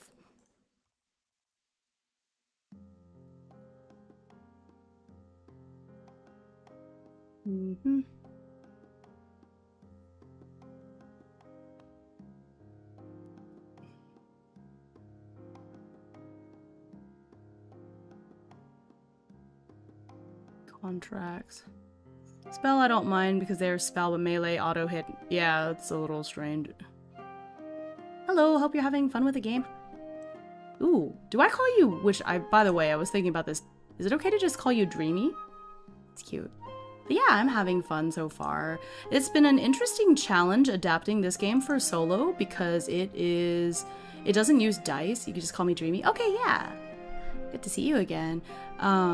But yeah, this game uses only tarot cards and there's no dice involved whatsoever. So as I've been trying to come up with like oracle decks, it's been a little interesting because I love tarot cards, but it's not always perfect in terms of like the numbers matching up. So like an issue I ran into was when I was making a yes/no oracle, there wasn't a perfect even distribution, so it is slightly more likely to get a no answer than a yes answer. Hi, Winter. Stuff like that. But I mean, I guess it's a fun challenge for me to try to think of like, okay, how can I reproduce this as an oracle that only uses tarot cards, right? It's a fun challenge. It's interesting. Thank you. Sub. Thanks for the gift sub. Yippee. You get a fish. I hope you get something good. Well, okay. You know what, though? I don't look down on branches because in Stardew Valley, Leah really likes the driftwood. So every time you fish up the wood, you're like, oh, this is for Leah. So if you like Leah, there you go. Surefire way to get homegirl to like you. Listen, a branch is full of opportunities. You take the branch and turn it into another fishing rod. Then you could fish 2 at a time. Thanks for the follow. So, you know what? I know it's worth 0 gold in the game, but it's got worth to me. Okay. Not really. Guess there's nothing in here about contracts. Oh, they're on page 160. Holy. Okay, cool. Hime is a player. Hime, listen, it may be trash, but it's trash that gets the ladies. Hime is a player, confirmed. Only in Stardew Valley. You know, only in Stardew Valley. And maybe also Sunhaven. Hello, Dr. Russell. It is funny that I can say hello to you while reading your name. Thank you for the Mothership VOD on YouTube a couple weeks. Thank you for watching it. I had a lot of fun DMing that game, or warding that game, I should say. I really want to do another Mothership campaign soon. Only in Stardew Valley. I've seen you in Sunhaven. Listen, Sunhaven has like 30 pursuable characters, though. Like, what am I supposed to do? Not pursue them? Huh? Is that realistic? Is that fair? Huh? If they didn't want me dating all those people, they shouldn't have put them all in the game, huh? You gotta leave some ladies for the rest of us. Listen, just get good. I mean, I'm not leaving you anything. Okay. Hime ain't gotta do nothing. Yeah, exactly. Okay. Oh, this art is so cool. It's so cool. The art of this game is so cool. Love it, love it, love it. Look at that. It's very, I don't know, it's got that ancient quality, you know, I don't know. Hime wouldn't even share their hot dog man from that one TTRPG, selfish burb. What do you mean? You can have him. I'm writing a waymate sheet so everyone can have him. Yeah, grimdark is, well, kind of, but it looks kind of like, how do I put this? It looks ancient. It reminds me of, like, ancient artworks. I like it. Kith and kin. Okay, there is no lore. I love that. Yeah, that is something that they said in the rulebook, is they didn't want the lore to be restrictive, so there's a lot of, it's very, you know. When does pride become hubris? Okay, this is bad. It's, okay. Well, I'm just gonna skip through this part because it's all lore. Oh, a fae. You could be a fae. Ooh. Hello. That's cool. Anyway, okay. Everyone got their own fields to tend. Yay. Hime is now pimping out their paramours, SMH. Okay, Raguna, do you want them or do you not want them? Okay, you can't have it both ways. What do you want from me? Huh? Do you want them or not? Humans, that's us in a game. Excuse you, I'm not a human, I'm a parrot. Well, I guess I'm kind of human. Sort of human. I respect the hustle. I want them so bad, though. Fair enough. Dang, okay, I'm gonna read this because it looks really cool. And I said I wasn't going to, but I'm going to anyway. A myth of the Fae. There was, Oh, what there was in the oldest of days and ages and times. The sun ruled as a king in heaven, and the moon was his queen. Together they kindled innumerable stars to be their children, and arrayed them in gold and silver. The citadel of heaven was beautiful, and its people were happy. Among the people of the sun's retinue was one named Abyss, who wore a cloak that looks like the space between stars. The sun called on Abyss and asked her to tell him of the goings-on of earth, where water and sand were being scattered. Abyss told the sun that the dragons had invented a thing called death. The sun became quite fearful. The sun called on his eldest child, who was named Second Son, to serve as his personal guard. He sealed the citadel of heaven to ensure that death could not enter. He quieted the celebrations of the stars so he could ensure he could always hear death coming. He had Abyss forge a sword named Eclipse for Second Son to wield in his defense. And oh, what a sad thing happened with that sword. That's neat. Then fly? Okay. Flying away. Bye. Whee! I do have wings here, you know, like... And I can use magic and stuff. What if there was another Raguna in another chat? Oh my gosh. Does this count as fourth wall breaking? I guess it's not, but like, dang.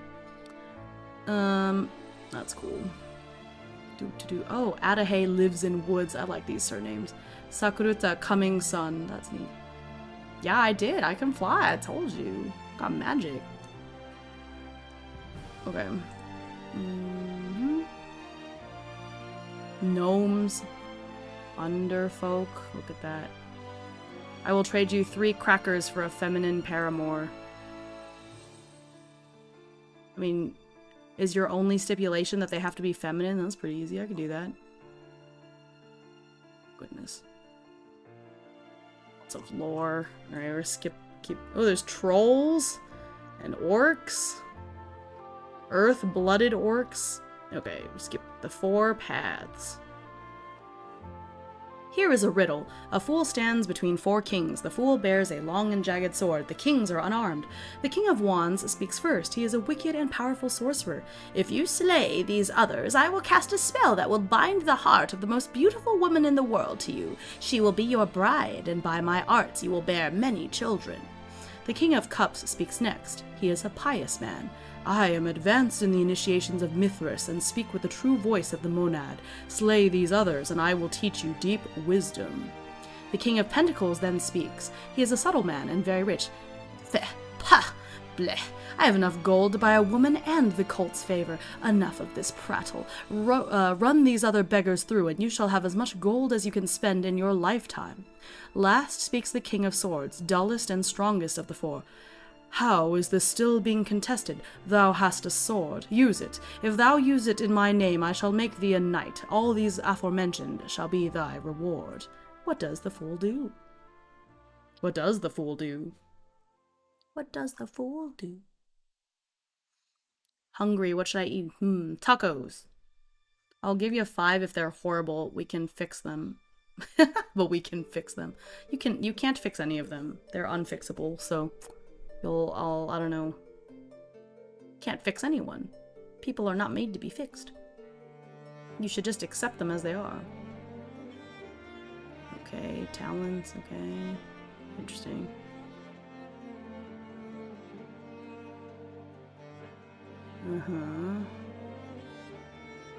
Okay, this is more like, you know, basic gameplay stuff, because you're choosing whether you want to be the pentacles, the cups, or the, yeah. That's fun. I do love the mix of artwork in here. This is pretty... Morbid wizard. Dang, they really put Kappa in this game. What the heck? You should try Utopia. Is that a food? Hey, cat. No, that's not for you. Okay. A gramarye. Sorry, I just got to see Wicked the other day, so...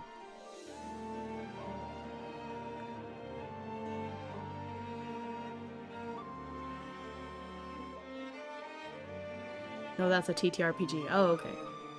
Sorry, you were just talking about food. I thought we were still talking about food.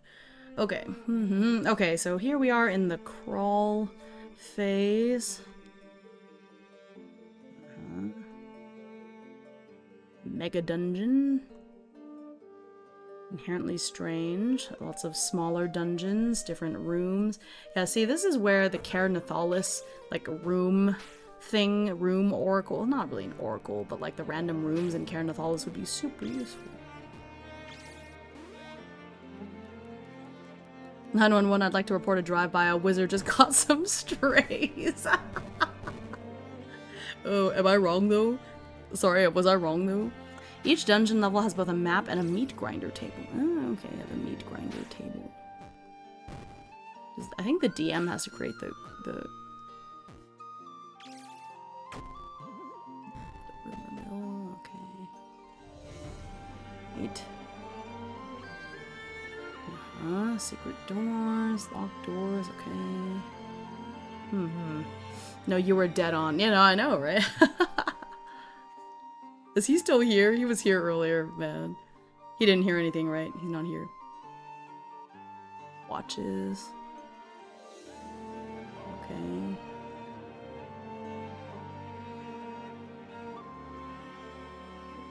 Meat grinder event. In general, meat grinder tables follow this formula. Okay, yep. You have to create your own meat grinder table that's just like the 21 things. And that's what the GM has to use the Major Arcana cards for. Okay. But they do have procedures already for making it, so that's nice.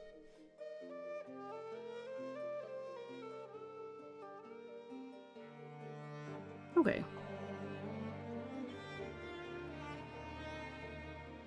Orc hooligans. So I think the meat grinder... Okay. Okay, so actually this is where it is kind of nice because normally you have to come up with the meat grinder ahead of time if you're playing as like, oops, oh my gosh, I had like 4 arms for a second. Because when you're the DM, you have to have all this stuff ahead of time, but here, the meat grinder, I think you should just kind of do it randomly, so you, as the player, don't know what's happening, right? Okay.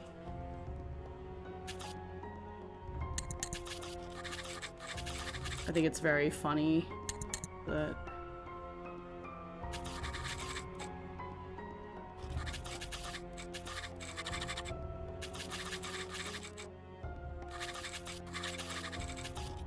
DC 20 is another good one. That one I have heard of, yeah.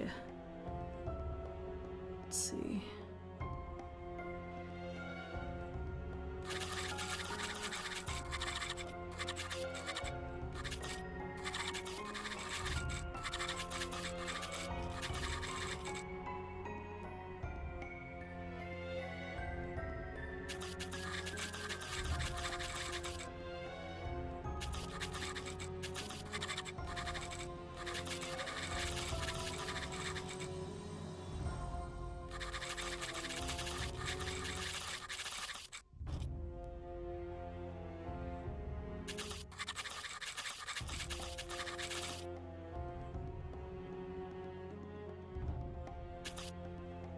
Card 6. 6 is the lovers.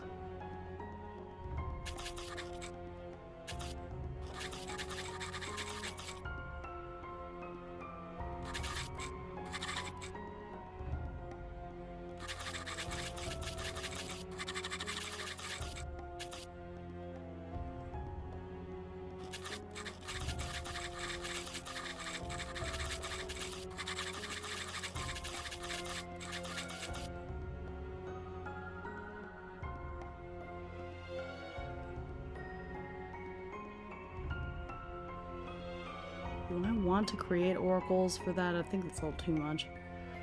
It is in the appendix. Let me see. I'm on page 103 now, so that way I know, and I'll just come back to it. Let me check page 340 really quick.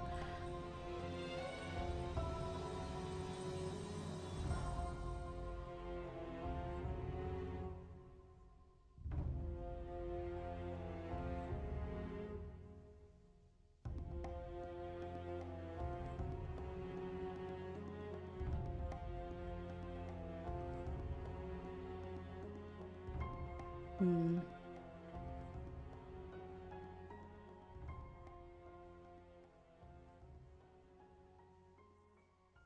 Let's see here.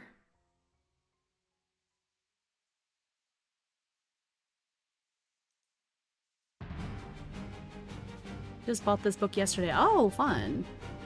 There you go. 5 is the Pirate's Hand.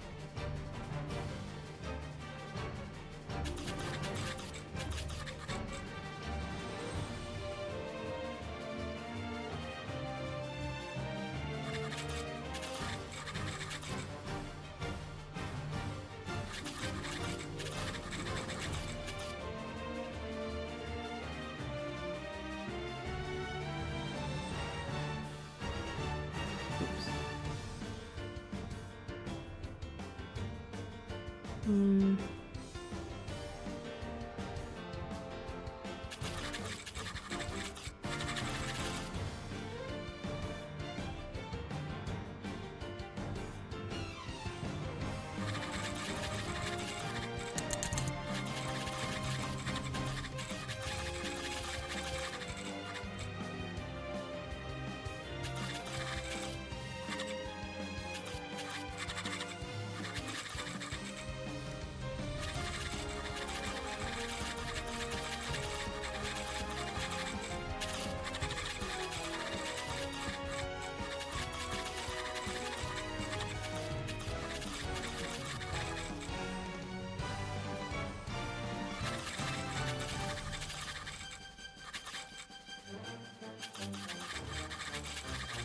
Have you checked Doomsong and Stone Top Amazing Books? I haven't looked at Stone Top super closely yet. I mainly because I know it is a Powered by the Apocalypse game, which is a little bit difficult to solo, and my whole bread and butter is like solo games. But it does look beautiful, yeah. Might be one of those books I end up getting just for inspiration, even if I don't necessarily want to play it anytime soon. Doomsong, I think I do have them.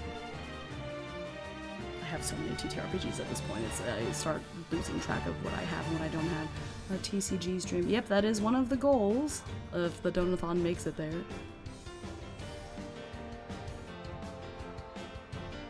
Okay. Let's see here.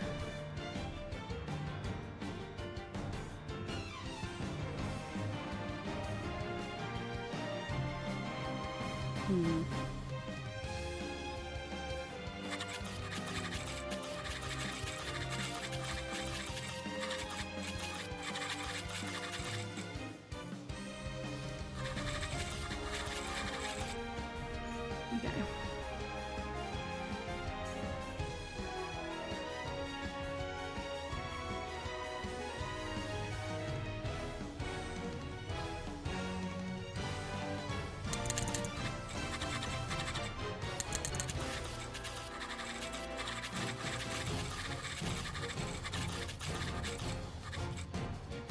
Still the bestiary, I guess.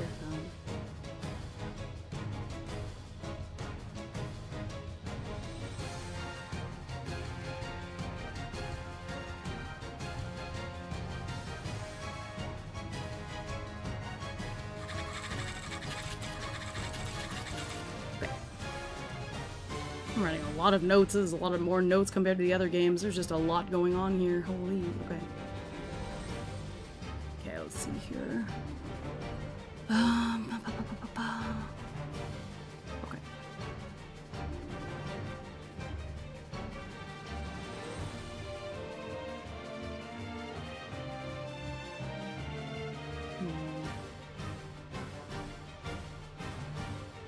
Oh, dang. Yeah, so if you're out of light sources, you pull a card, and if you get a 1 through 7, you literally just die. That's wild. Yeesh. Stress, item durability, okay, afflictions.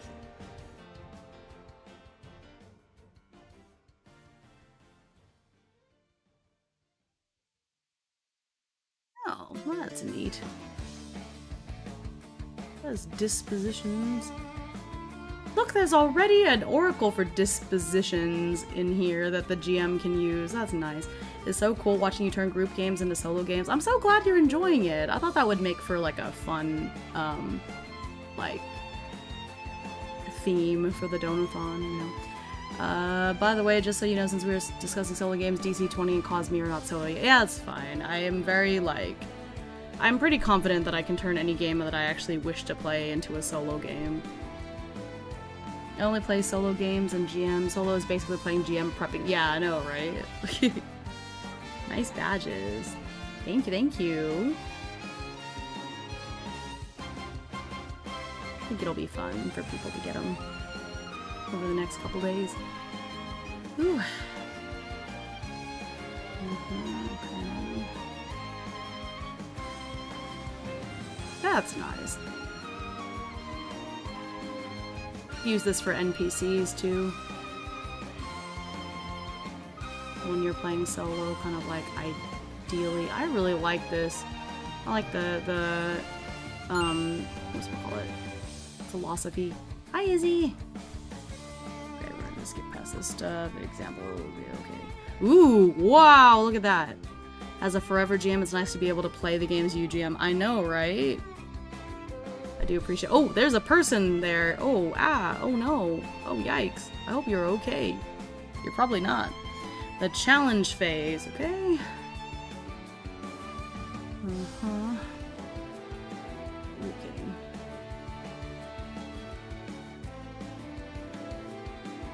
I mean, I guess that was it for the crawl phase.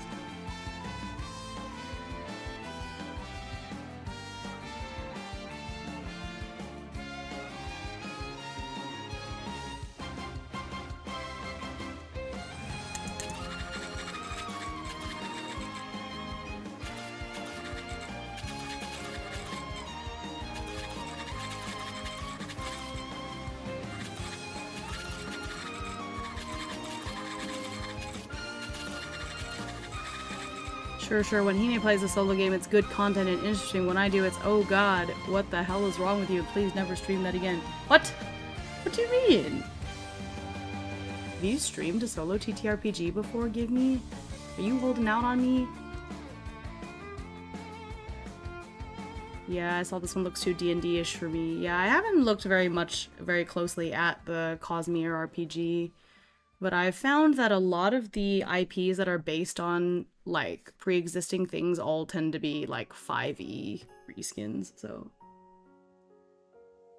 I'm gonna go lay down. You have a good one, He-Man Chatters. Thanks, Hawkins! Make sure you hydrate a lot, okay? Take care of yourself.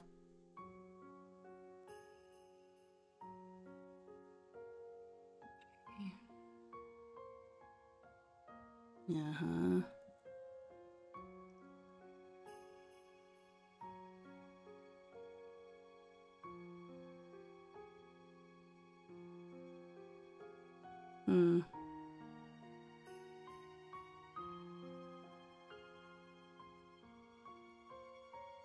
I mean...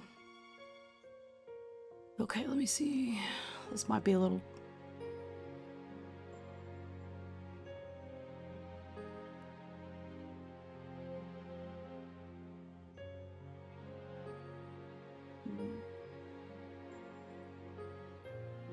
Oh! Thank you, Ear Trumpet. Look at that. Thanks for that.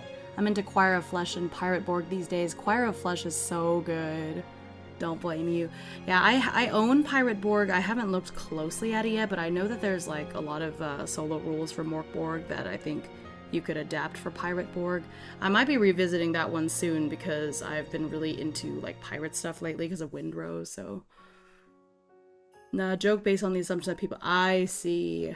You made a lewd joke. I see. It flew over my head because I don't know.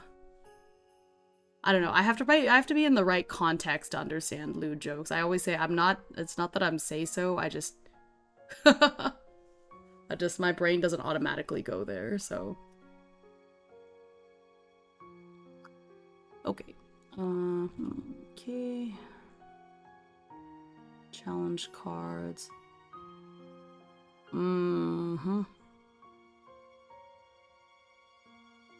Okay.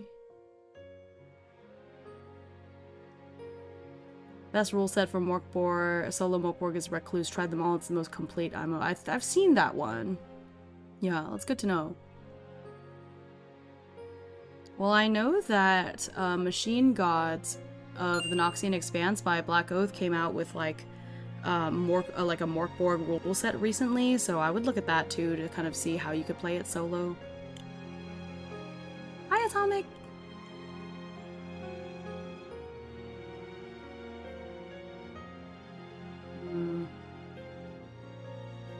This is cool. This is very board gamey. It's enjoyable. I'm trying to see if there's anything here that needs to be flipped to solo, but it doesn't seem like it. Yeah, the GM plays a card from their hand, just like players. Okay. That's fun. Yeah, so I feel like you could just play the battle challenges. The challenge isn't necessarily a battle, but I feel like it's going to be a lot of the time. But yeah, that seems like it should be playable normally. You're just the GM and the players at the same time. Okay.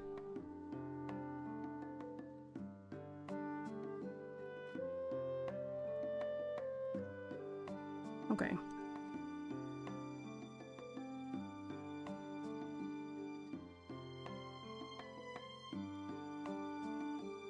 GMing the challenge. Okay, set the scene. Oh, the challenge. Okay.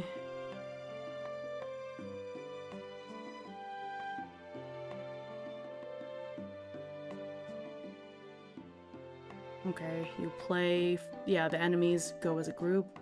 Fun fact, has nearly as long of a cook time as Break. They pretty much started being designed at around the same time. Yeah, I could see that. There's a lot going on here. They're both pretty beefy books, I would say.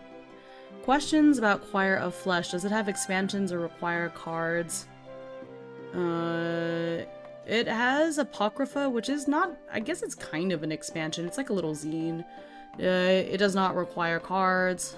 It does not have fail forward. It does not have auto hits. No, it's a Black Oath game. It's one of the things that I recommended earlier.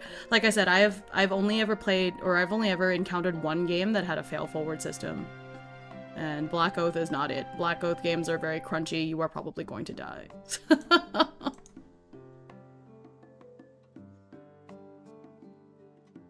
I've streamed quite a bit of Choir of Flesh, so you feel free to, like, look at that.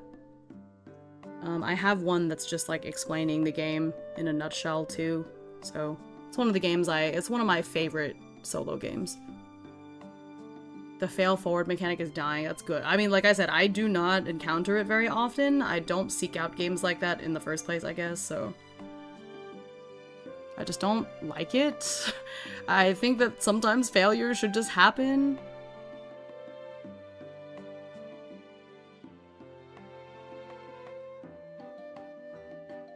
Desire to fiddle with designers is strong. That's one benefit of a deadline. Hi, Taro!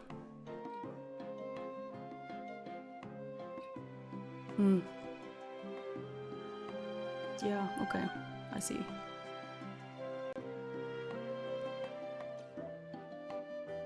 Okay.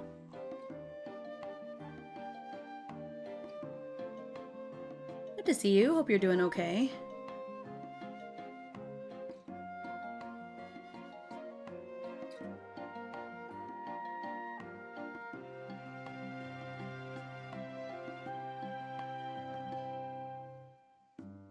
Oh, anyone dying in the underworld rises as an undead or a wraith. I love that. That's very... oh, goodness. Okay, guys. Cool.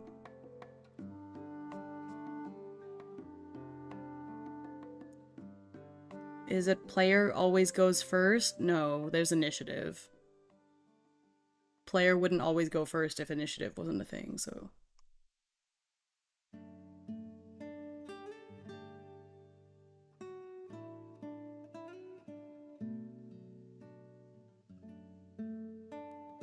Okay.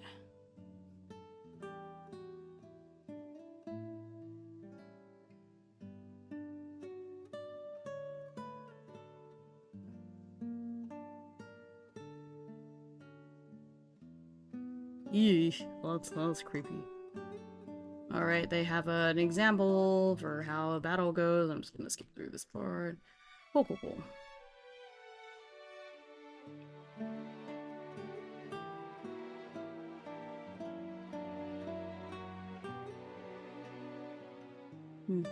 There's a camping song. Okay. Yep. Okay. Camp actions. I think this is fine.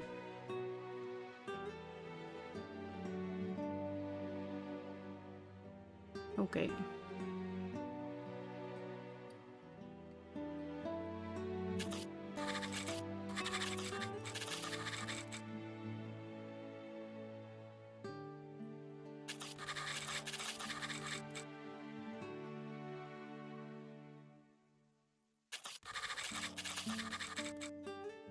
Okay, well. Turns out we don't have to adapt too much stuff.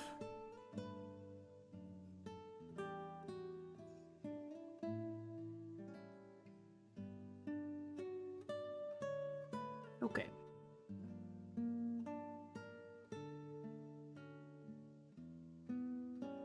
Love the art so far. Me too, yeah.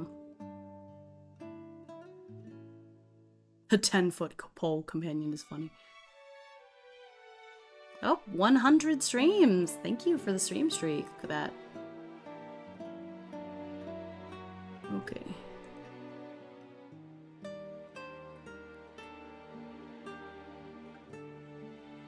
Okay.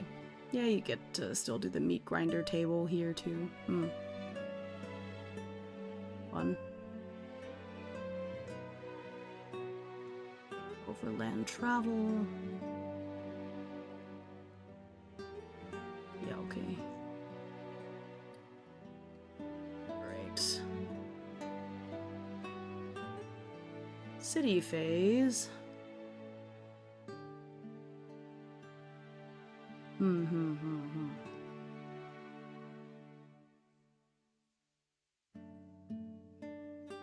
They have to tax all the gold you get from the dungeon crawl. You have to take 50% of it and pay it as taxes. That sucks. Oh my god. And like, I understand it, and that's very funny. That is very funny to me. And you have to pay for upkeep. Oh. It's realistic. It's just funny. Because I don't know that I've ever played a game that, aside from my own. Wait, no.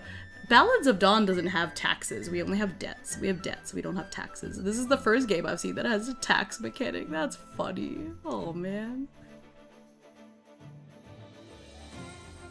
I love the positive vibe, energy, and confidence you bring in the stream, especially the ability to turn games to solo. I would love for you to try to do Cosmere solo. Yeah, I mean, I will add that to my list. I don't actually own the Cosmere games. That's one that I'll have to, you know, can't do it in the near future, but I'm interested in having a look-see, yeah.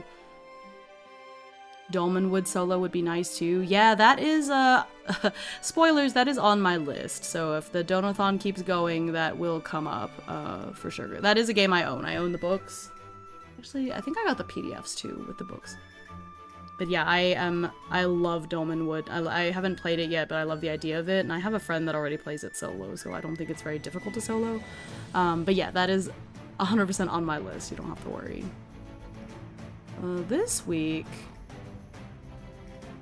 I have this game. What's the other game I'm soloifying? Oh, Traveler. On Sunday, I'm going to be playing Traveler, or not playing, but I'll be soloifying Traveler. That's going to be on Sunday, because I've been doing a lot of fantasy games, so I thought it would be nice to do a sci-fi one. I might do Dolmenwood after. Now, after this week, I'll take a step back from TTRPGs because I'm doing a special event. It's a Stardew Valley archipelago, but then it'll be back to TTRPGing after that, so that's a steep tax. Yeah. Adventurers, man. Okay.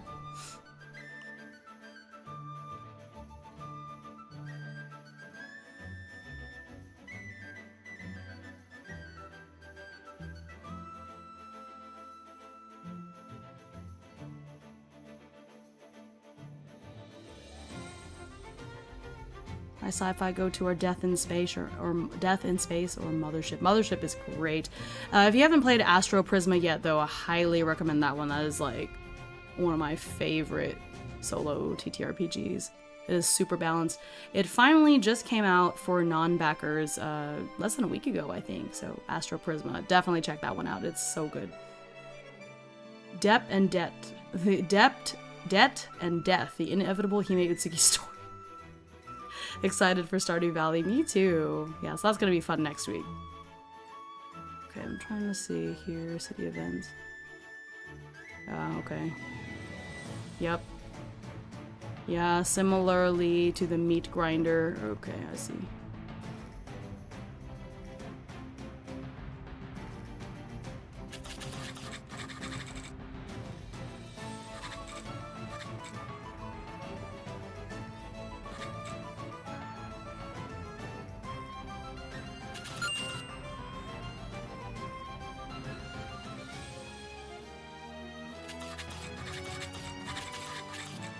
Hi, Zod!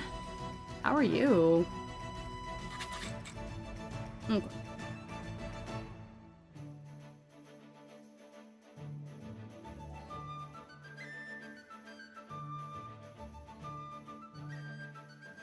Oh, they have signs and portents already. That's fun. That's already given to you. That's nice. Earn in contracts. Upkeep, yips, okay. City actions, okay. Good, good, good. Good, how's you? I'm doing pretty well. We're getting further along in this book. Actually, I think out of all of the games I've soloified so far for this Donothon, this has been the one that I've written the most for. Because there's a lot that you kind of have to convert into an oracle. I mean, I'm just trying to offload stuff. Because obviously you could play this, thank you for the hydrate, you could play this as a solo player and just like make up stuff, but I think it's nice to have a little bit of more guidance. Astro Prisma looks like Cyberpunk plus Ghost in the Shell in space. Yeah, that's fair. By solofying, you mean creating an oracle, or you can do other things too? I mean, you can see what I've been doing this whole time. Some of it is oracles, some of it is more like, okay, how do you adapt these rules to work when it's solo? Most of the time it is oracles, because I'm just like, okay, how do I get rid of the GM? Okay, what oracles do you have to create in order for the GM to not be necessary? But also, for this game, it's a matter of trying to make the game more random when you're playing by yourself, because normally in this game, the GM creates a bunch of stuff and then the players just run through it, so the GM knows but the players don't. But when you play solo, that you have to balance that out because you're the GM and you're the player at the same time. And so, for example, when you play this game as a group, you create the dungeon at the beginning that everybody is going through.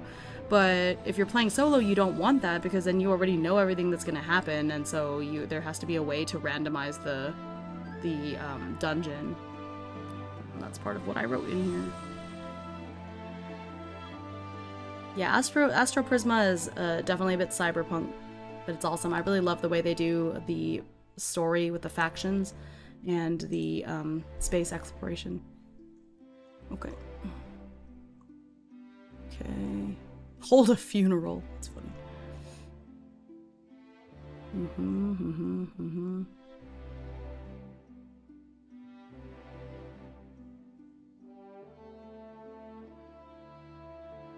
Okay.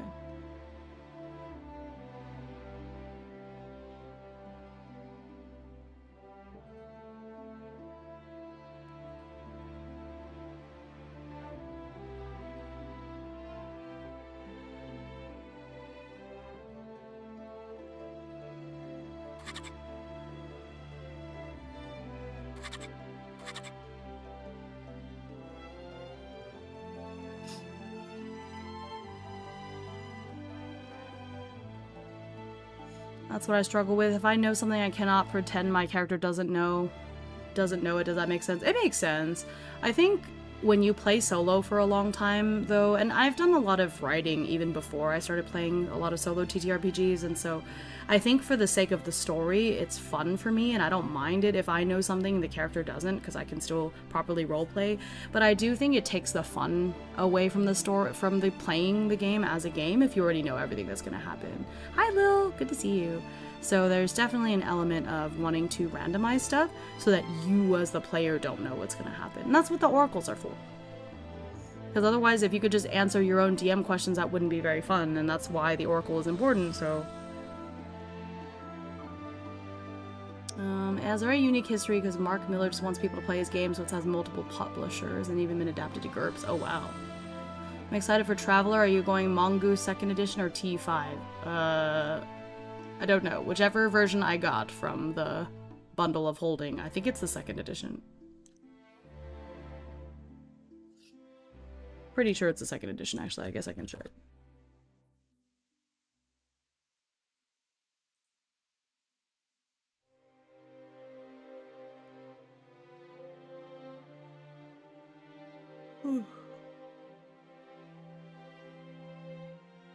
So this core rulebook update 2022.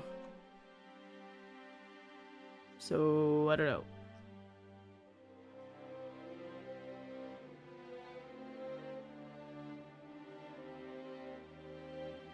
T2 2022 is what I got.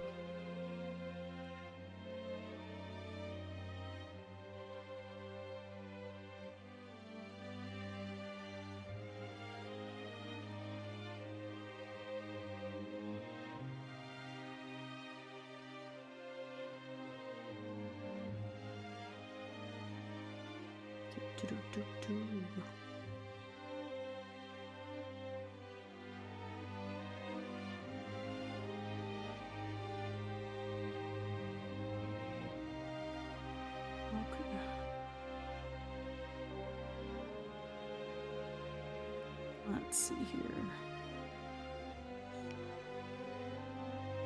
Good night, everyone. Going into incursion and bedtime after. Oh, that's so fun. Enjoy the incursion. First time I came into a live stream, will definitely come back. Yeah, thanks for being here, Munchkin. Munchinkin. Wait, that's cute. Munchinkin. That's adorable, actually. Have a fun incursion. Have a good sleep. See you next time.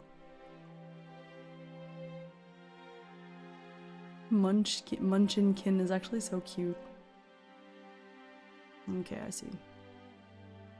Oh, marketplace. Buying new gear. Okay, okay.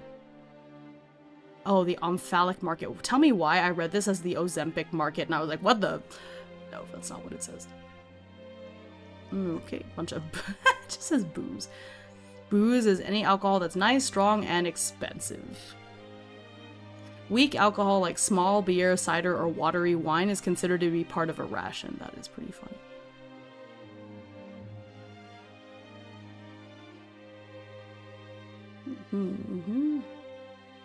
Okay, the royal sport of hawking. That's fun. Okay, garlic. Wards away certain types of undead. I see. All sorts of stuff in here. Okay, and then they have an example of the city phase. What is this? Game mastering. Okay, well I think this is just about being a GM, so I don't know if I need this. Okay, I'll look at Appendix E in a second, because that's your underworld mega dungeon, creating it. Blessing of Chaos. Creating the interesting locations. See, this is where I would use Against the Wind. Let's see, okay. So I think I've gotten into... I've finished the part of the book that's about, like, actually playing the game. So now, or, you know, for the most part. So now I want to kind of polish this off a little bit. Okay.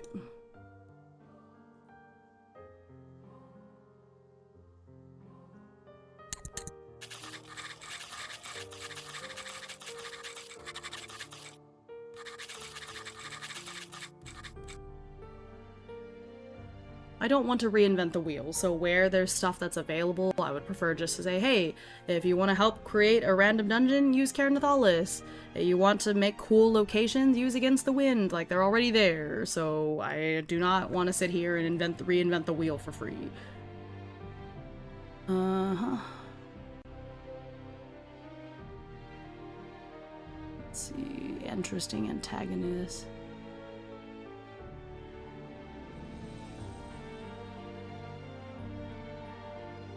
antagonist with potential energy. I like the idea of that. Kappa and I took a look at a download of the original one they released as like an SRD and looked like tax forms. That is funny. I can imagine.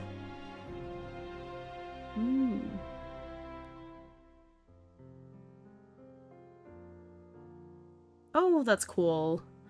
Random events on page 187. That's important.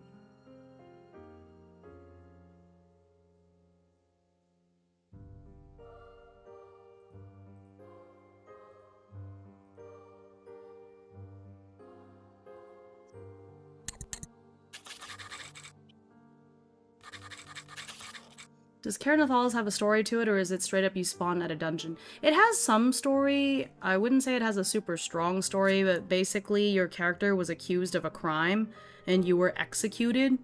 And after you were executed, they tossed you down into this dungeon, but it turns out you actually survived and you're trying to make your way out. But the dungeon is like this ancient, what used to be an ancient city, and it's just full of monsters and all sorts of stuff. And you're trying to fight your way out. Basically. So it has a very basic story to it, because you do get to generate like, well, what crime was your character accused of? Where did they train before they went down there? But I wouldn't, you know, you kind of build the story as you go, I guess. Yeah, it's good enough for me too. You can get a surprising amount of story potential just from, like, oh, well, my character was accused of treason and then executed and tossed down here. I love Cairnatholism.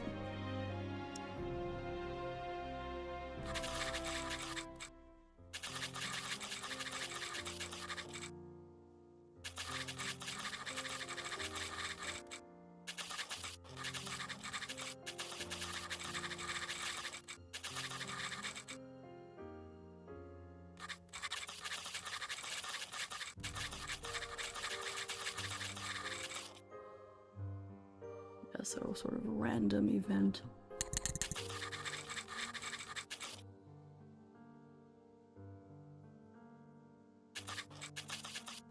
I hate when it is straight up Fortnite style, you end up in a dungeon. Yeah. Again, I've never really encountered that either.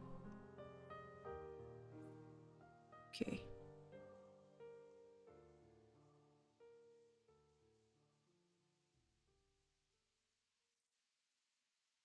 Oh, wow, okay.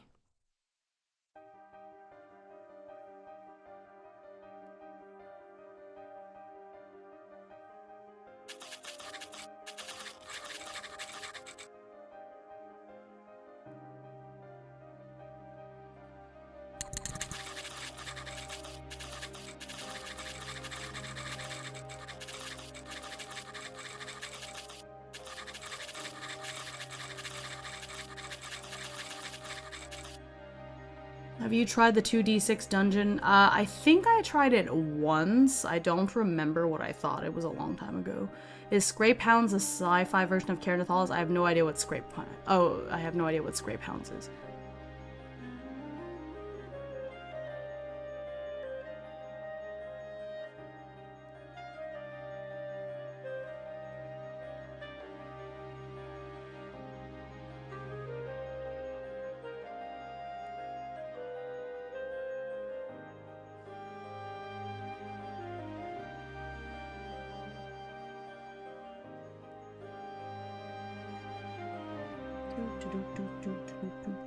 Okay. Okay, so that's fine. Running the city phase. Oh, salvage and sorcery. Oh, hi, Rina! Is rating with 11 Froggos. Thank you so much for the raid. You were playing Fair Ever, the cozy MMO. Okay, I'm gonna have to check that out, because you had me at MMOs. That's so fun. I'll have to check that out. That sounds like a good time. It's super fun. Okay, I definitely will check that out. Thank you so much. Thank you so much for raiding. If you have to raid and run, I totally understand. Please hydrate, eat, sleep, whatever it is for your post-stream care. If you want to stick around, thank you for the follow. If you want to stick around, I am currently in the middle of my DONOTHON, and it is more heavily TTRPG themed. But today I'm doing an adaptation. I'm taking a group TTRPG and adapting the rules so that it can be played solo. That's basically what I'm doing. I think I'm doing an 8-stream rotation as part of the Donothon, and 2 of the 8 are me doing that. And so that's number 1 today. So I've basically gone through the main part of the book and written my notes on how to play this solo, so I'm just going through the appendices now and seeing if I can refine stuff a little bit, or if there's any more oracles I can add, but I'm winding down. So I've been recently learning how to be a DM since the last time I've been in this chat. Oh, hi Matcha good to see you. That's awesome. DMing is really fulfilling. I do enjoy it. But yeah, for those who don't know me, I am Himeutsugi. You could just call me Hime. I am a non-binary parrot VTuber. I specialize in tabletop role-playing games, or TTRPGs, with a particular focus on solo TTRPGs. So I play solo TTRPGs on my channel. Again, I'm also adapting group games to be played solo, and that's TTRPGs have a particular focus during my Donothon, because recently I've been playing a lot of video games, and so I was like, okay, I really want to go back to my main bread and butter for this Donothon, so a lot of TTRPG content. So if you like playing games that are like Dungeons and Dragons but aren't Dungeons and Dragons, then I'm your bird. I play D&D. I'm not a D&D hater. It's just not my go-to necessarily, and I really enjoy trying out different systems and writing my own tabletop role-playing games as well, and so that's what I do here on this channel. So if that sounds like something you're interested in, yeah, you stick around. You have a good time here. Hi Vane, good to see you. I believe Astro Prisma. Yes, Astro Prisma also is initiative based. I think the only games I play where the players always go first, I think the Crossed Paths games. Not all of them, but I'm pretty sure in Draconim and Loa. No, Loa I think that has initiative, but I feel like in Draconim the heroes go first. Unless you get ambushed, maybe? Question mark? I don't remember. The only issue about me playing a lot of systems is that sometimes I forget which rules go with which system. So if it's a game I haven't played in over a week, I just don't remember stuff. Oh, thanks for the posture check. My posture is perfect. Posture check on my channel is really more of a way to double check to see if chat is having good posture, because I pretty much always have good posture. I do not want my back to... Oh! Okay, we have a quest. Wow, this is the first quest to proc in almost 3 hours. That's wild. Okay, so quests are surprise quests. They have a chance to proc every 45 minutes or so. So y'all have about 15 minutes. If you donate 50 points worth, I will change to the slime model for 15 minutes, so I will be a slime. We need Husburb to confirm posture for us. He's downstairs right now, but my back is completely straight. My legs aren't even crossed. Like I'm having particularly good posture. I watch D&D and Pathfinder primarily, but most of the stuff is homebrewed. Yeah, that's fair. Hope you've been well, from Vane. Yeah, I've been doing pretty good. I had a 3-day weekend because today is Memorial Day, so that was nice. I only have 2 days left of school, so it is like almost time for the summer Hime. Not even sitting. I know, I'm so good. My legs aren't crossed or anything for once. I'm still in D&D fan after trying a bunch of systems. I wish more systems used a D20. I think the problem, and this is why Alex T moved away from D20 for Machine Gods, is that as soon as people see D20, they expect the system to be like D&D, and if it's not like D&D, they make a big stink out of it, and so I think people are getting tired of it.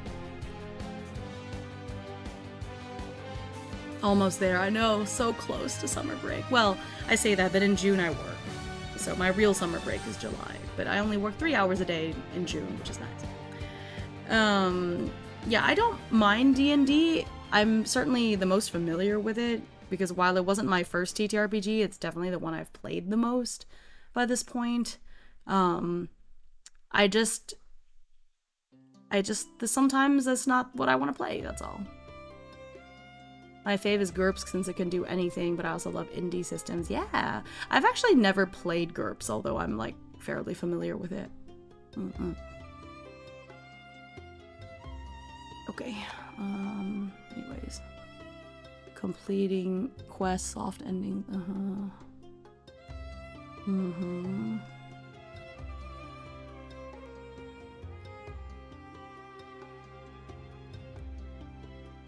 Yeah.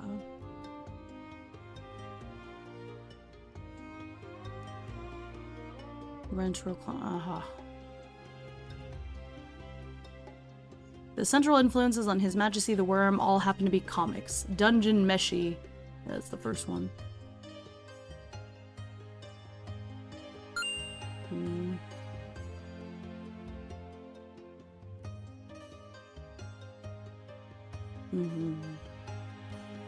Okay. Movies, books. Oh, Invisible Cities. I love Invisible Cities. That makes me really happy that's listed in here. Based. They even linked to a bunch of blogs that they took inspiration from. That's nice. Okay, I'm in the appendices, like officially in the appendices. I think I just enjoy games with a bunch of systems and frameworks I can pick and choose from. Yeah, that's for sure. Oh my goodness. Subs. Thank you so much, Killer Flame. Oh my gosh. Killer Flame, you know you are 2 away from 666 gifted. That's wild. How do I get adventures for GURPS and Mithras? I don't know. I'm sure there's some written and available. Thank you so much, Killer Flame. Oh my gosh. I love Dungeon Meshi too. Yeah, me too.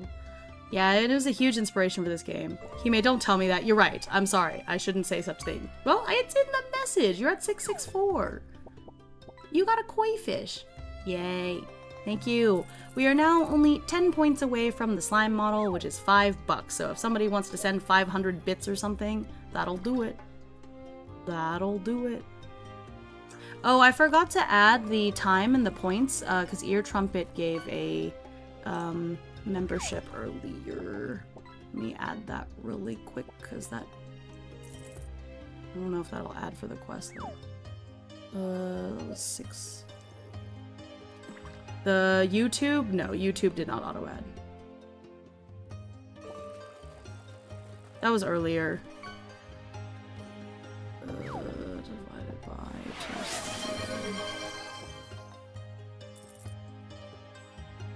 Oh! Oh my gosh, thank you, Jira! Shadow That's so sweet! Okay, alright, well, thank you for the 500 biddies. That does... Our points to... It's okay, it's fine. That was much earlier. I forgot to add them. That's okay. We'll figure it out later. No. Somebody, oh no, I don't know. Our points don't add up again then? I don't know. It's okay. We're doing the best we can. Oh my goodness, thank you! 500 biddies. Oh, we are so close to that community archipelago goal. Okay, hang on. Let me switch to my slime, the slime model real quick. Give the people what they want! Oh, you got a Magikarp! I love Magikarp. Alright, here we go.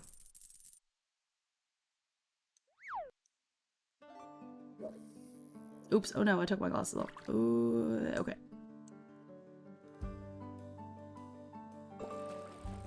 I'm kind of small, there we go. Yeah!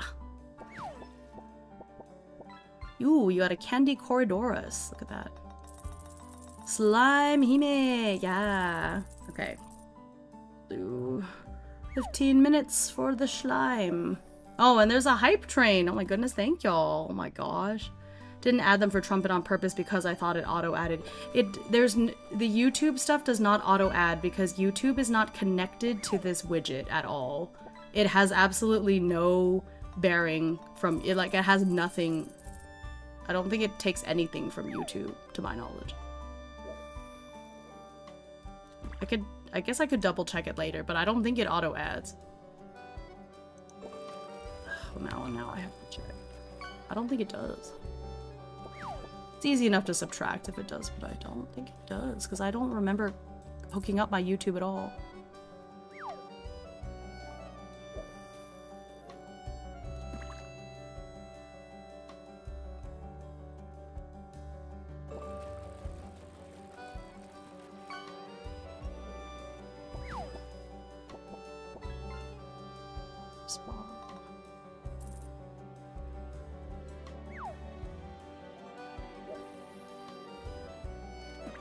Hits, super chats, follows, raids.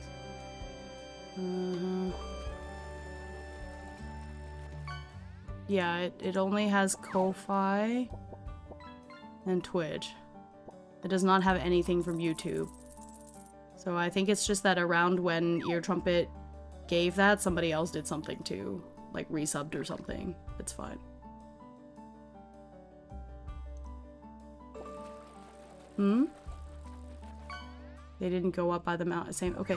Okay. Tell me this later, because if you tell me this now, it is absolutely going to like derail, because I will absolutely go down a whole rabbit hole to try to figure it out. It's okay. I have ADHD. You can't do this to me. you can't do this to me, because I will try to figure it out. Yeah, I know. We're just all on the struggle bus together. I understand. Yeah, I will tell you again though, it is absolutely nothing to do with YouTube, because YouTube is not connected to this widget in any way. So it never gives points for YouTube related things. That's why we have to do it manually. Yeah. But there's already points that are like unaccounted for and we can't figure it out. It's fine. We do the best that we can. It's impossible to get everything. What can we do? Okay, anyways, okay, so I got through that part. We're in the actual appendices, so sorcery. I think I can skip through this part. There's some lore, there's some like how do you cast magic, but that's obviously not going to be any different from solo to not solo. What is this? Maleficence of the... Huh? What is this? Maleficence effects. Oh, when magic goes wrong. Okay, interesting. Okay. 203.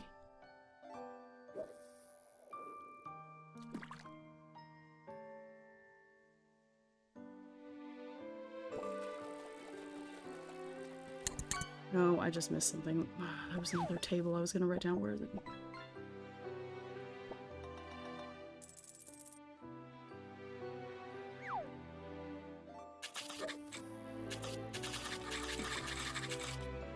When magic goes wrong, that kind of reminds me of wild magic. I can't untrain that from my brain. Yeah, it's a similar thing. There's a lot of really horrifying effects in this game if magic goes wrong, which is really fun. Because I love that there's some consequences for it, you know? Magic should have consequences. Okay.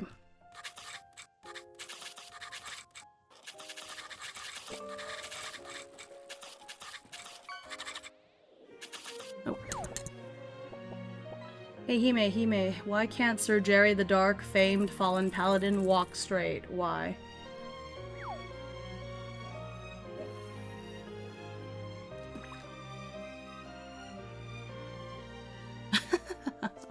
That's pretty good, Gibby.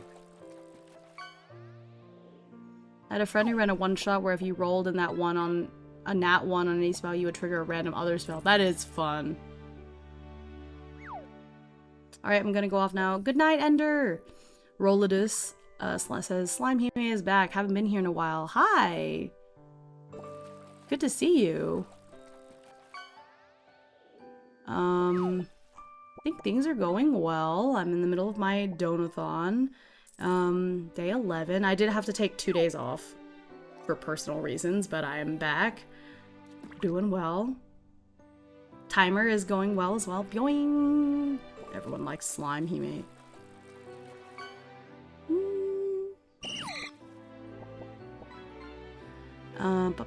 Oh, you know what? I think I forgot to change the... I think I forgot to change back the quests to what they were before the karaoke stream. Let me do that really quick. Otherwise, you're gonna get some... potentially get some weird ones that won't matter.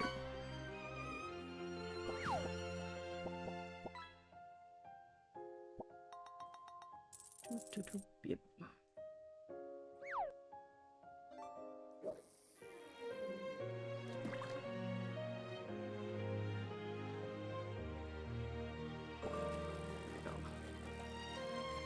It helps having multiple slimes in chat, right? It's fun.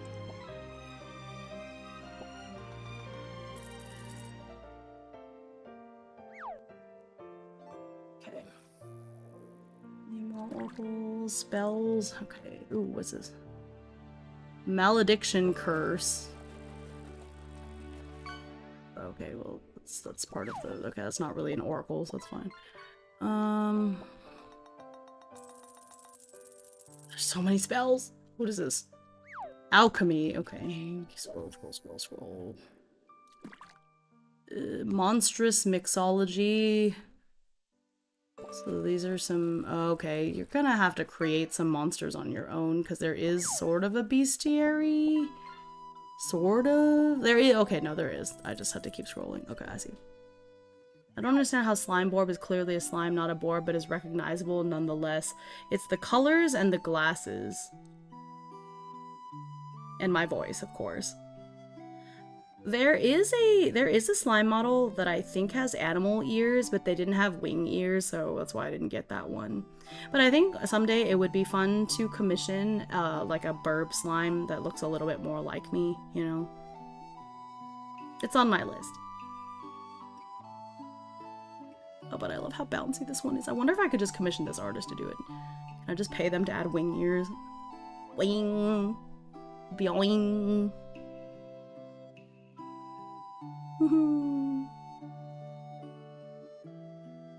Okay. It's really fun to be bouncy. This is the only time I have jiggle physics, you guys.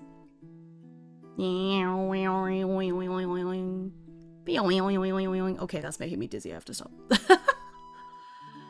Okay, I'm gonna scroll past the bestiary. If you're in the market for a slime, I could help. Oh yeah, that's true. I've seen some people on VGen that could probably do it too. Hey Hime, why can no one understand an evil warlock? Why? A city creation? It's because they only speak with malediction. Okay. I'm working on my VGen right now. It'll include PNG tuber critters like slimes. Oh, fun! Okay. Ooh. Hey! Now Gimmy's gonna get 4 fish. Best jiggle physics in the West. What do you mean the West? I'm from the South. I'm from the South, baby. I'm as Southern as they come. I just don't always talk like it. Unless I talk really slow, or unless I'm playing Midnight Muscadines for some reason. That's okay. Yeah, there's probably been times Gimme said puns or jokes that we didn't catch, so... Best jiggle physics on the compass. Okay. Okay,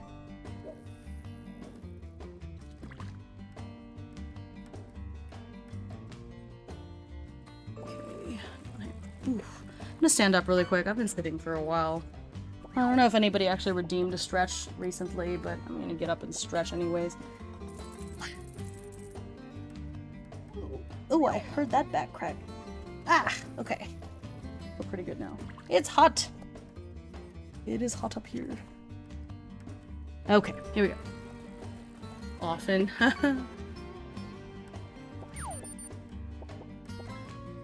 Someone needs to commission Southern Burb with an unreasonably large firearm. Yeah, I obviously have the best jiggle physics in the West. Yeah! You can be the jiggler of the West, I'll be the jiggler of the South. We just have to find a jiggle physics of the North and the East. Yeah, we're listening to the Octopath soundtrack. This is Victor's Hollow. Did we go past the Octopath 1 yet? Are we in Octopath Traveler 2 yet? No, we're still in Octopath 1. Because this playlist has both games in it. We still have a lot to go. Never mind. 2 of the 4 of the legendary jiggles have been acquired. Yes. Yes, they have. Reverse archaeology. Ooh. GM lays down random minor arcana cards to create a city layout. Wait, that's so cool. Hang on. So you can... Oops. That's neat. Fun. That's really cool. So based on the cards you draw, you can use that to create the, like, layout of the city. That's really fun. So, like, if you have a swords card That's a military thing. Pentacles are like it says lower classes of the city. Cups cards are like banking, academia. That's neat. Division Resurgence is coming out with TTRPG. Oh my god, there's TTRPGs for everything. I don't know when the freaking Temeraire TTRPG is coming out. I backed it, but like, I bet you it's gonna take like 5 years for that thing to come out. That is so cool.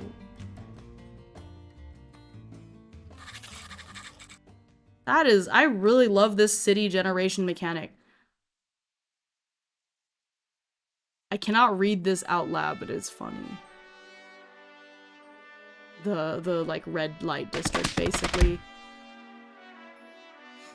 Despite the ubiquity of their services, hang on, I'll put the book back up. Despite the ubiquity of their services, prostitution is not socially acceptable for the ruling or clerical classes. As such, it's rumored that there are literally secret tunnels to Horsetown from every other district in the city. If you're looking for a secret path into a particular area of the city, there's probably one. That is so funny. Oh. Deep South Hime from Georgia. I've never been to Georgia. Hydrate reminder. Oh, thank you. I'll have a sip sip.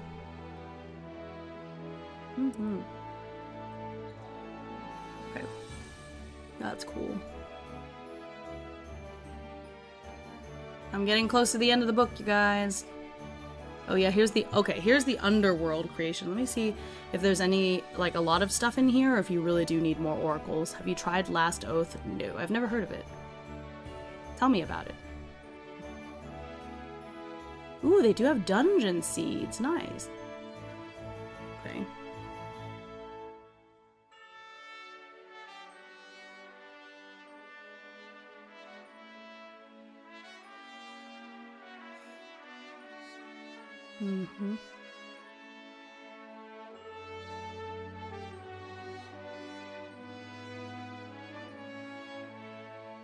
Okay, they already have some in here.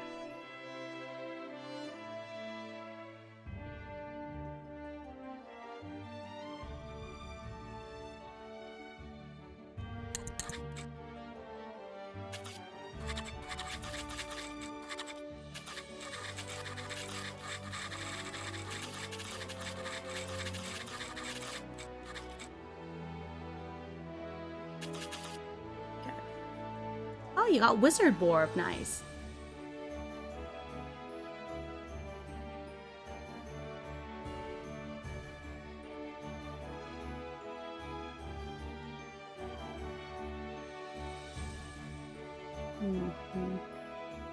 Creating interesting rooms.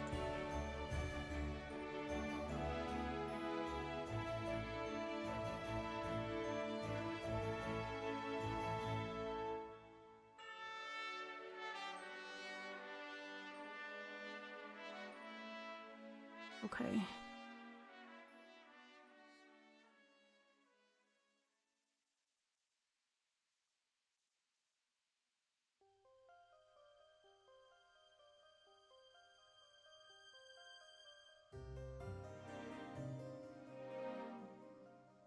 Is this an example dungeon? The Tomb of Golden Ghost. Yep, okay.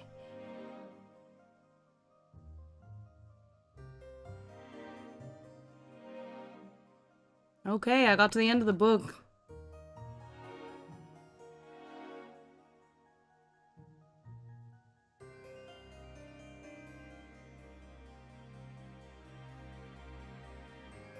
Okay. Oh, that's the end of the timer.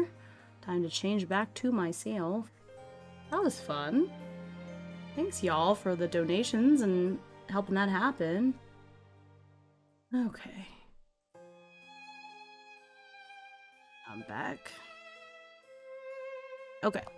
I think I'm basically done.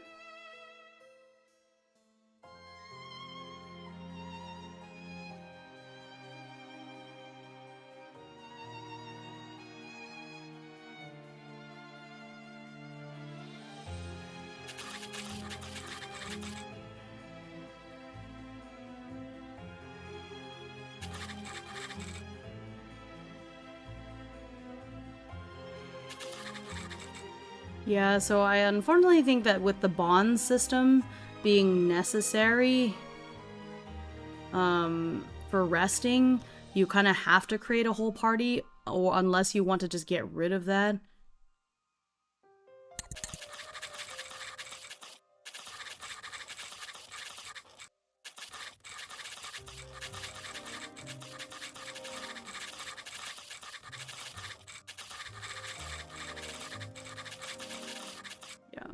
But I guess I do have that, so alternatively, if you really don't want to play as a party of people, you could have one person and use those kind of bonds instead as you're, like, reminiscing about. So just, like, NPCs you meet in the city and you're just like, oh man, what would Gerald do? But I don't know, I feel like if you want to play as a singleton, like, truly solo, one player, or one character, this game may not be the best, because you might as well just play Karen Nathalis, but I think this is a game where you still want the dynamic of a party that's part of a guild together, you know? Kind of the same way, I feel the same way about Fabula Ultima. So, like, yes, do I play Fabula Ultima solo? Yes. I still play with a party, though. Okay.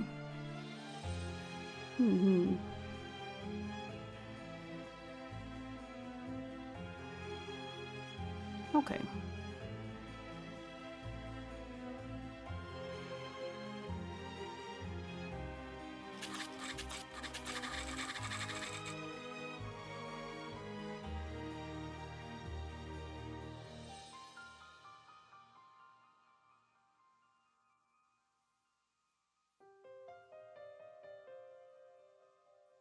Maybe here is where I need to do some, like, ideas. I don't know. For the torches gutter, okay.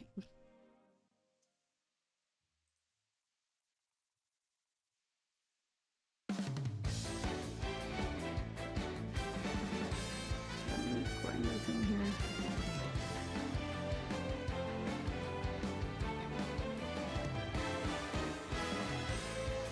Torches guttering represents time passing as your light sources grow dim.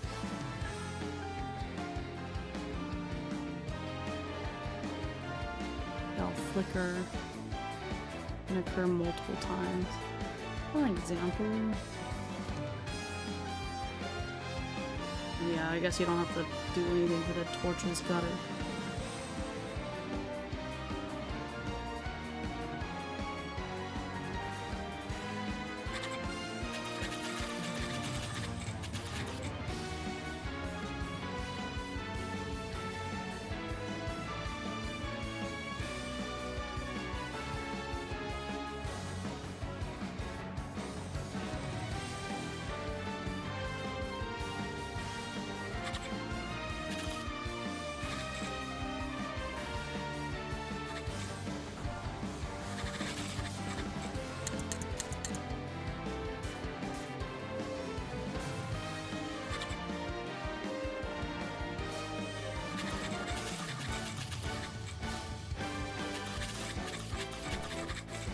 I'm making a couple more tables, it looks like, so 6, 7, 8, 9, 10. Those are the curiosities, so.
Okay, easy enough.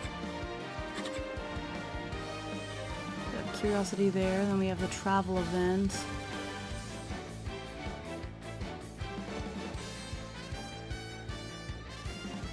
What happens with the travel events anyways?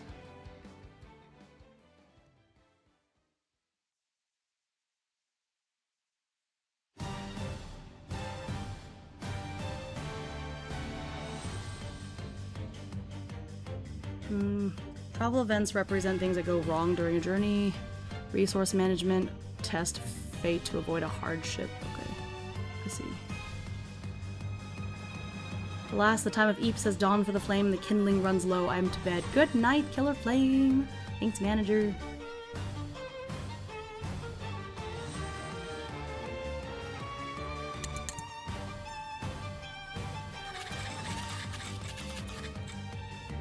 Okay, so this is travel events.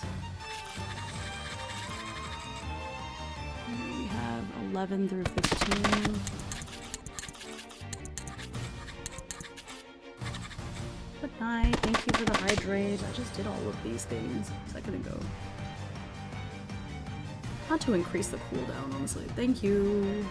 My posture is perfect. Okay.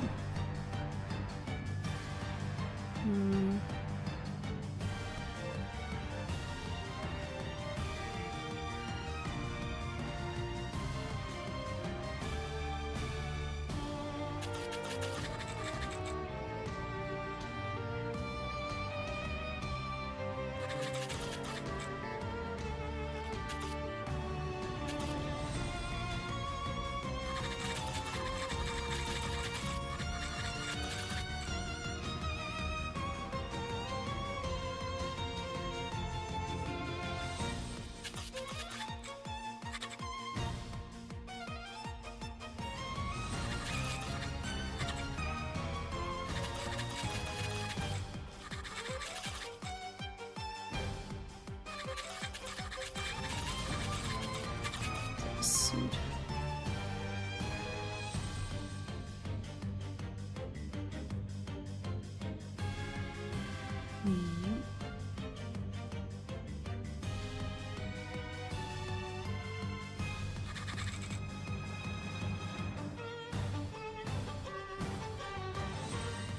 It's a terrain.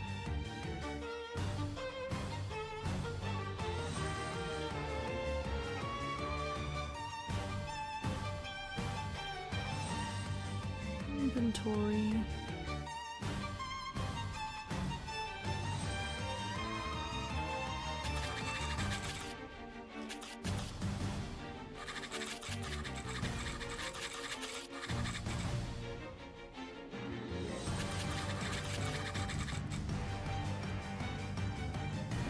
Scene.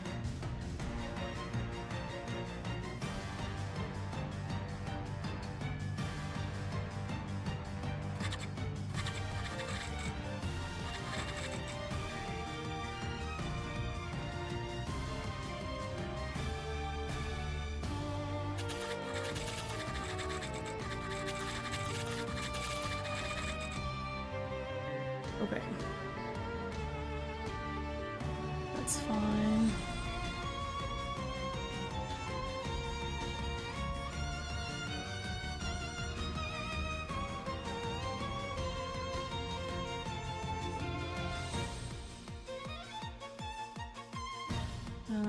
Blah, blah, blah, blah.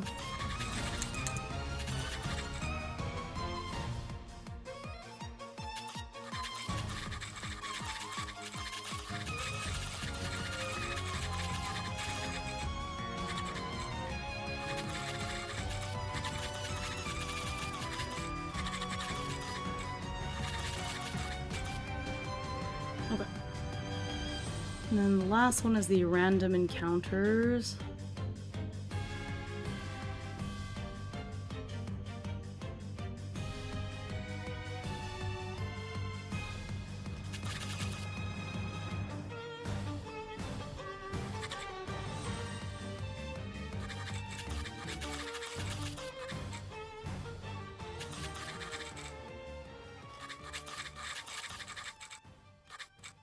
Okay, so this goes up to 21, so it's done.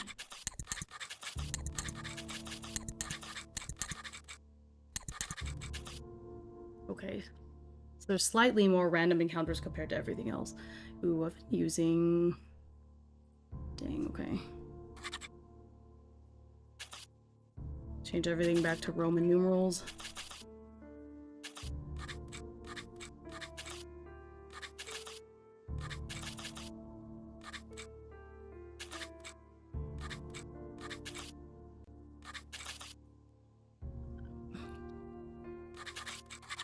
It just makes everything look cooler when everything's in Roman numerals.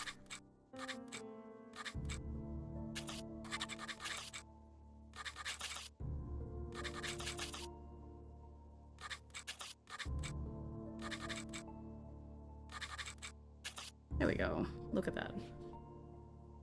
My Roman numerals? Those are the only oracles I had so far. Ugh, okay.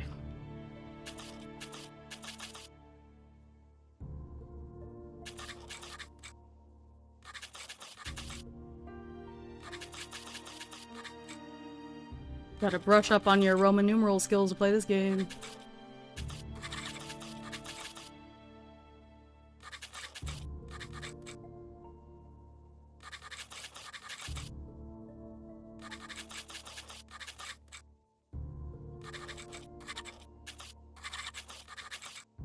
It does look a lot cooler after I put this into... Yeah, okay.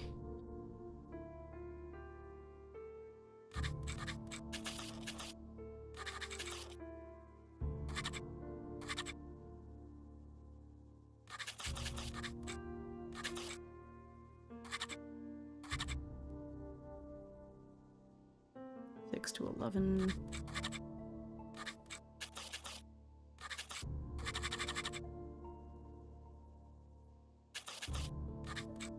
Yep.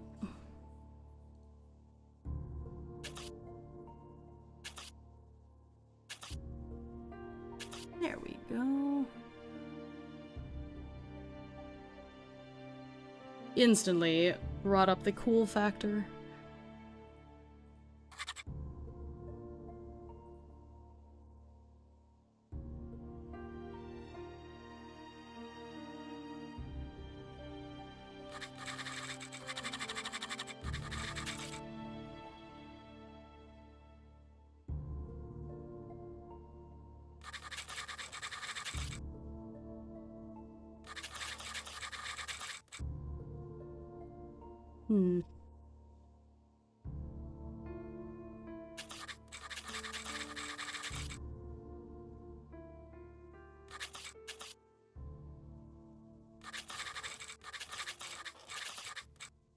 Okay, I think that's fine. You have an idea for like things you could get. Okay, good, good, good. Light. Yeah, Doom already. Okay. I think.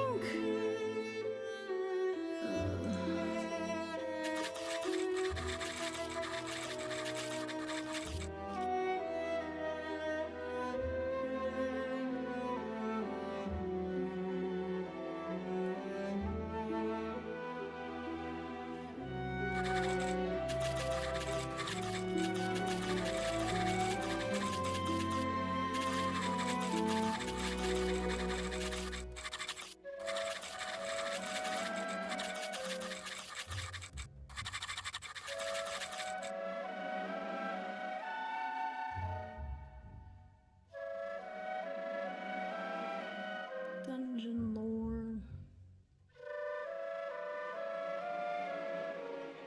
Hi, Zachary. See you later.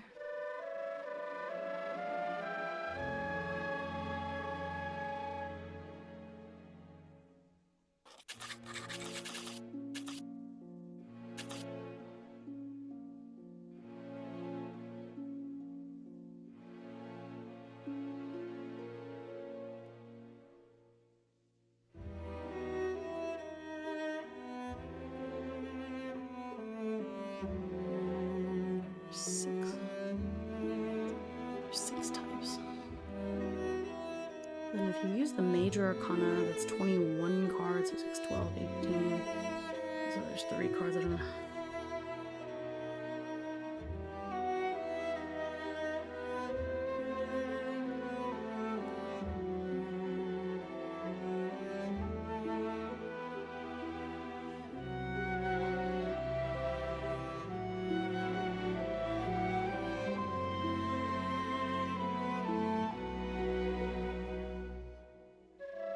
Oh, okay.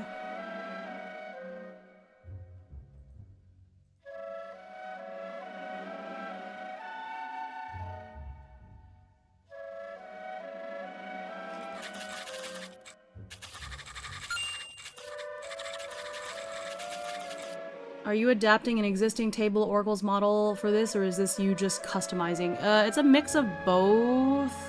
Some of these are just me taking a table that's already in the game and making it so you can pull on it, because some of the tables are not meant to be pulled. They're just meant to be inspiration in the game, so they're not numbered. So for example, here I was like, well, there's 50 things, so this is how you can convert that to be randomized. Some of these I'm making up. So for the character quest oracles, I just made these up because I want there to be an oracle so that you don't have to necessarily come up with your character's quests from complete scratch. So I have one oracle for the action, one oracle for the theme, and I did make that up. Same thing with this meat grinder part. So there's a template for the meat grinder table in the book, but you're supposed to, as the GM, you're supposed to make it up yourself. So I made up oracles instead, so that you could have some idea, because in the game you're supposed to write the meat grinder table ahead of time, but for this I don't want you to do that if you're playing solo, because then that wouldn't be very fun. So I created some oracles that you could use instead. So they're vague, so you still have to flesh it out somewhat yourself, but at least then it gives you an idea, like, okay, well, this part should be a hint about the active quest, and then you may choose to use other oracles. I'm trying not to reinvent the wheel. But yeah, to answer your question, it's a little bit of both. Hi, Tynave. Hello. Good to see you. Same thing here. So this whole part with the meat grinder, I just tried to come up with different oracles that you could use to give you a hint as to what it could be while still coming up with it yourself. So that's what I came up with.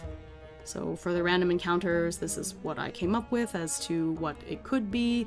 But the good thing about playing this solo is that if you decide to use my oracles for it, you don't have to rewrite it every time, because part of the whole thing with the meat grinder table when you're playing as a group normally is that when you get to each city phase, you have to like repopulate the table. Like, oh, well, we already ran into that thing, so I have to add something else to the table.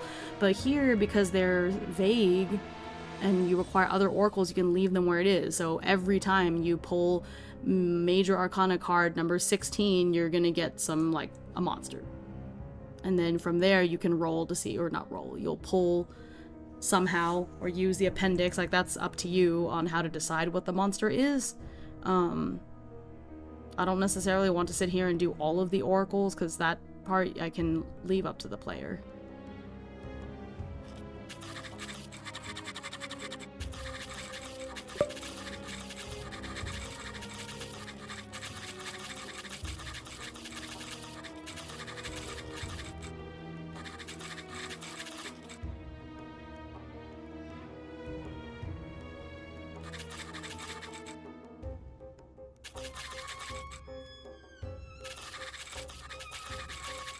So I want there to be some level of player autonomy.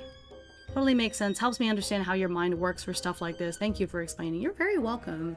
Yeah, that's my thought process, because mainly when you're going from group to solo, you are replacing the GM, right? So I'm just thinking about, if I was playing this, what would I need to offload, or like what would I need to do?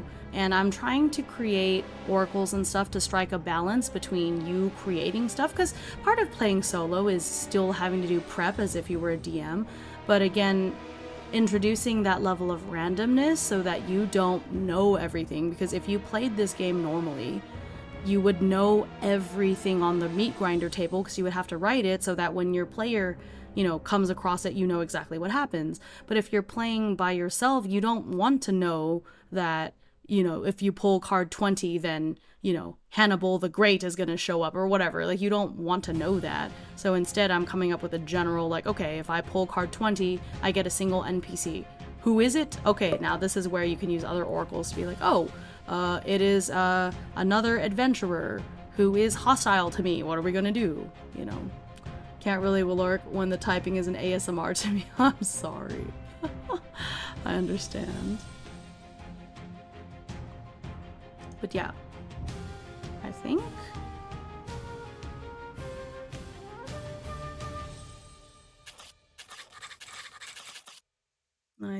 that is basically, I think that's basically it. I feel like with what I've written here, you can start playing pretty much right away. I wrote some things here. So here it's a general, like, okay, some ideas. And then here is the more general, the more specific, like, okay, well, here's some oracles. Here's the ones that are already in the book, and I just wrote the page numbers so you can know. I made up a yes-no oracle. So the challenge for this game was having to make sure that everything used tarot cards. So how do I make a yes-no oracle with just tarot cards? Well, I did my best. However, there is a slightly higher chance of getting no compared to yes, just because of the way the numbers shook up. And I'm okay with that. So yeah, I think I'm pretty happy with these oracles. I think this should give you the structure to play this game solo. And at the very least, I hope that watching this, even if you're not interested in playing His Majesty the Worm specifically, if you want to play a game that has similar rules or similar systems, I hope that this has given you some inspiration on how you can go about doing that, you know. Because unfortunately, I'm just me. I have a lot of TTRPGs, but I only own so many. It's impossible for me to convert all of them. But I hope that this gives you some ideas on how you could do that, you know. So with that, I'm going to call it a night for tonight. Hang on, I'm gonna switch over to this other screen for a second.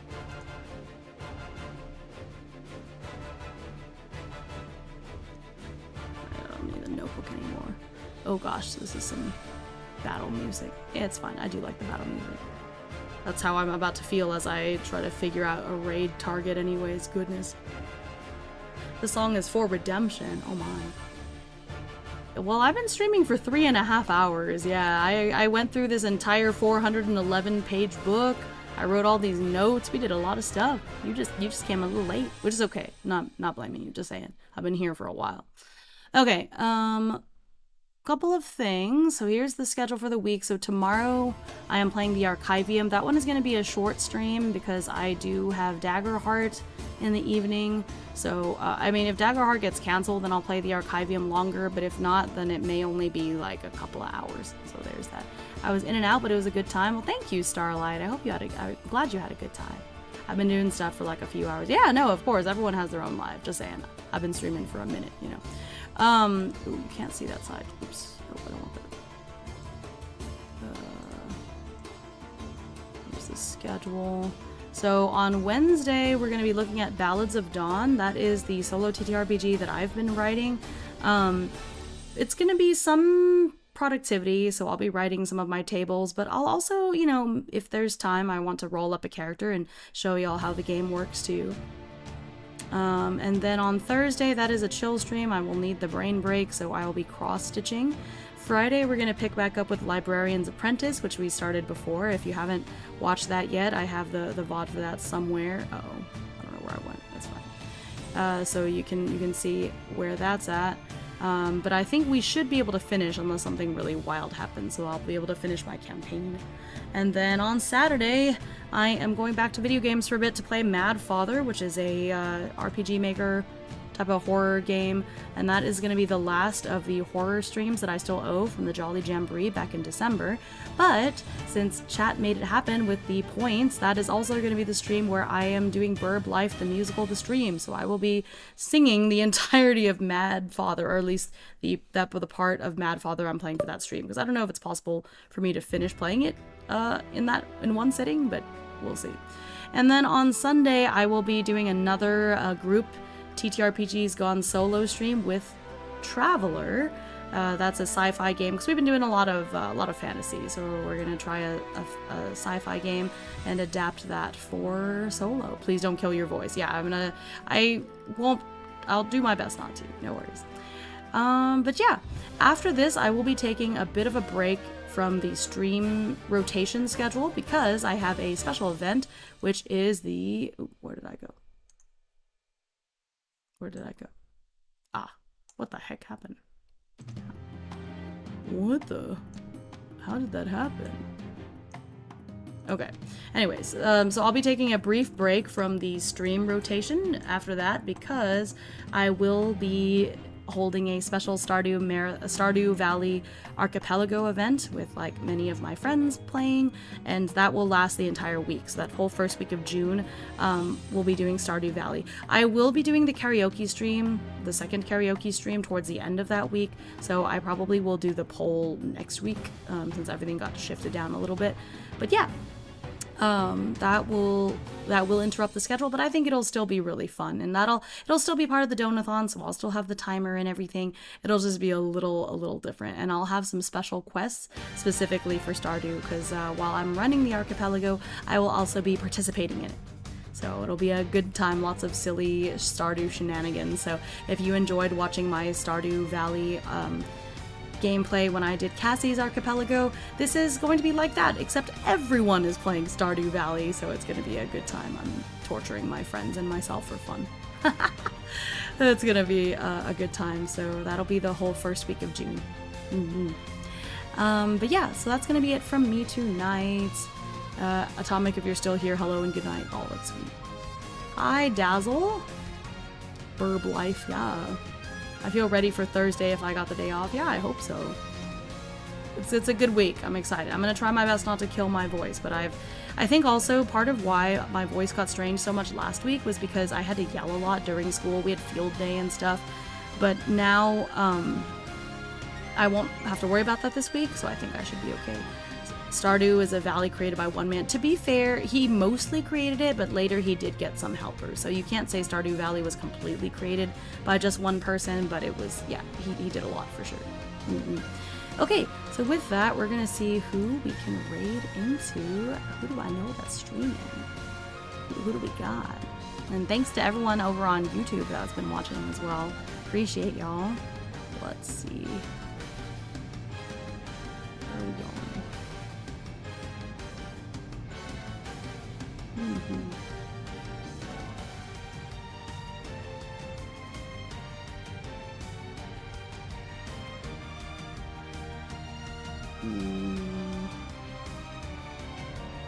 Should get my info from trusted sources. Yeah. I mean, I think it's a common misconception, but yeah. I think I like Stardust Valley. What is Stardust Valley? I'm not trying to downplay how much work he did, because I will, the majority was definitely him. Just saying, it wasn't fully just him alone.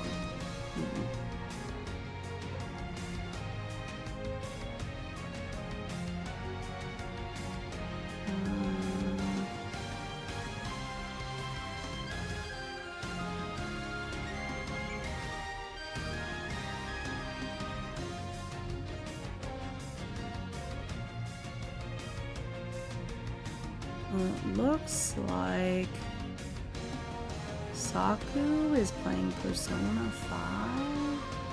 That might be fun. It's tough, man. It's a weird day, weird time. I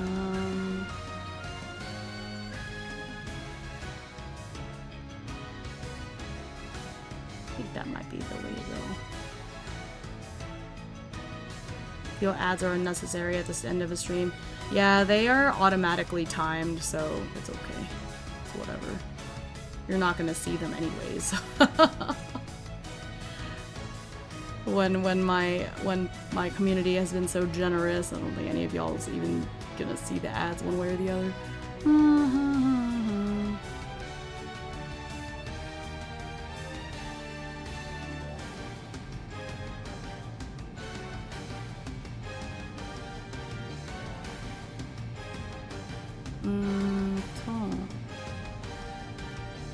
think we're gonna raid into Saku. Oh, yeah, I couldn't pause it. I didn't go fast enough, but Hime deploys ads specifically to spite us. My ads are literally automatic, but also you don't see them because you're a subscriber, so I don't just know.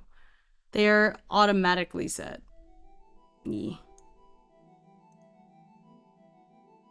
Bezos demands his pound of flesh. Yeah, it's not going to affect any evil anyway. Thank you for the stream. Have a good evening. Thank you for being here. All right, let us raid into Saku. I feel like that's a...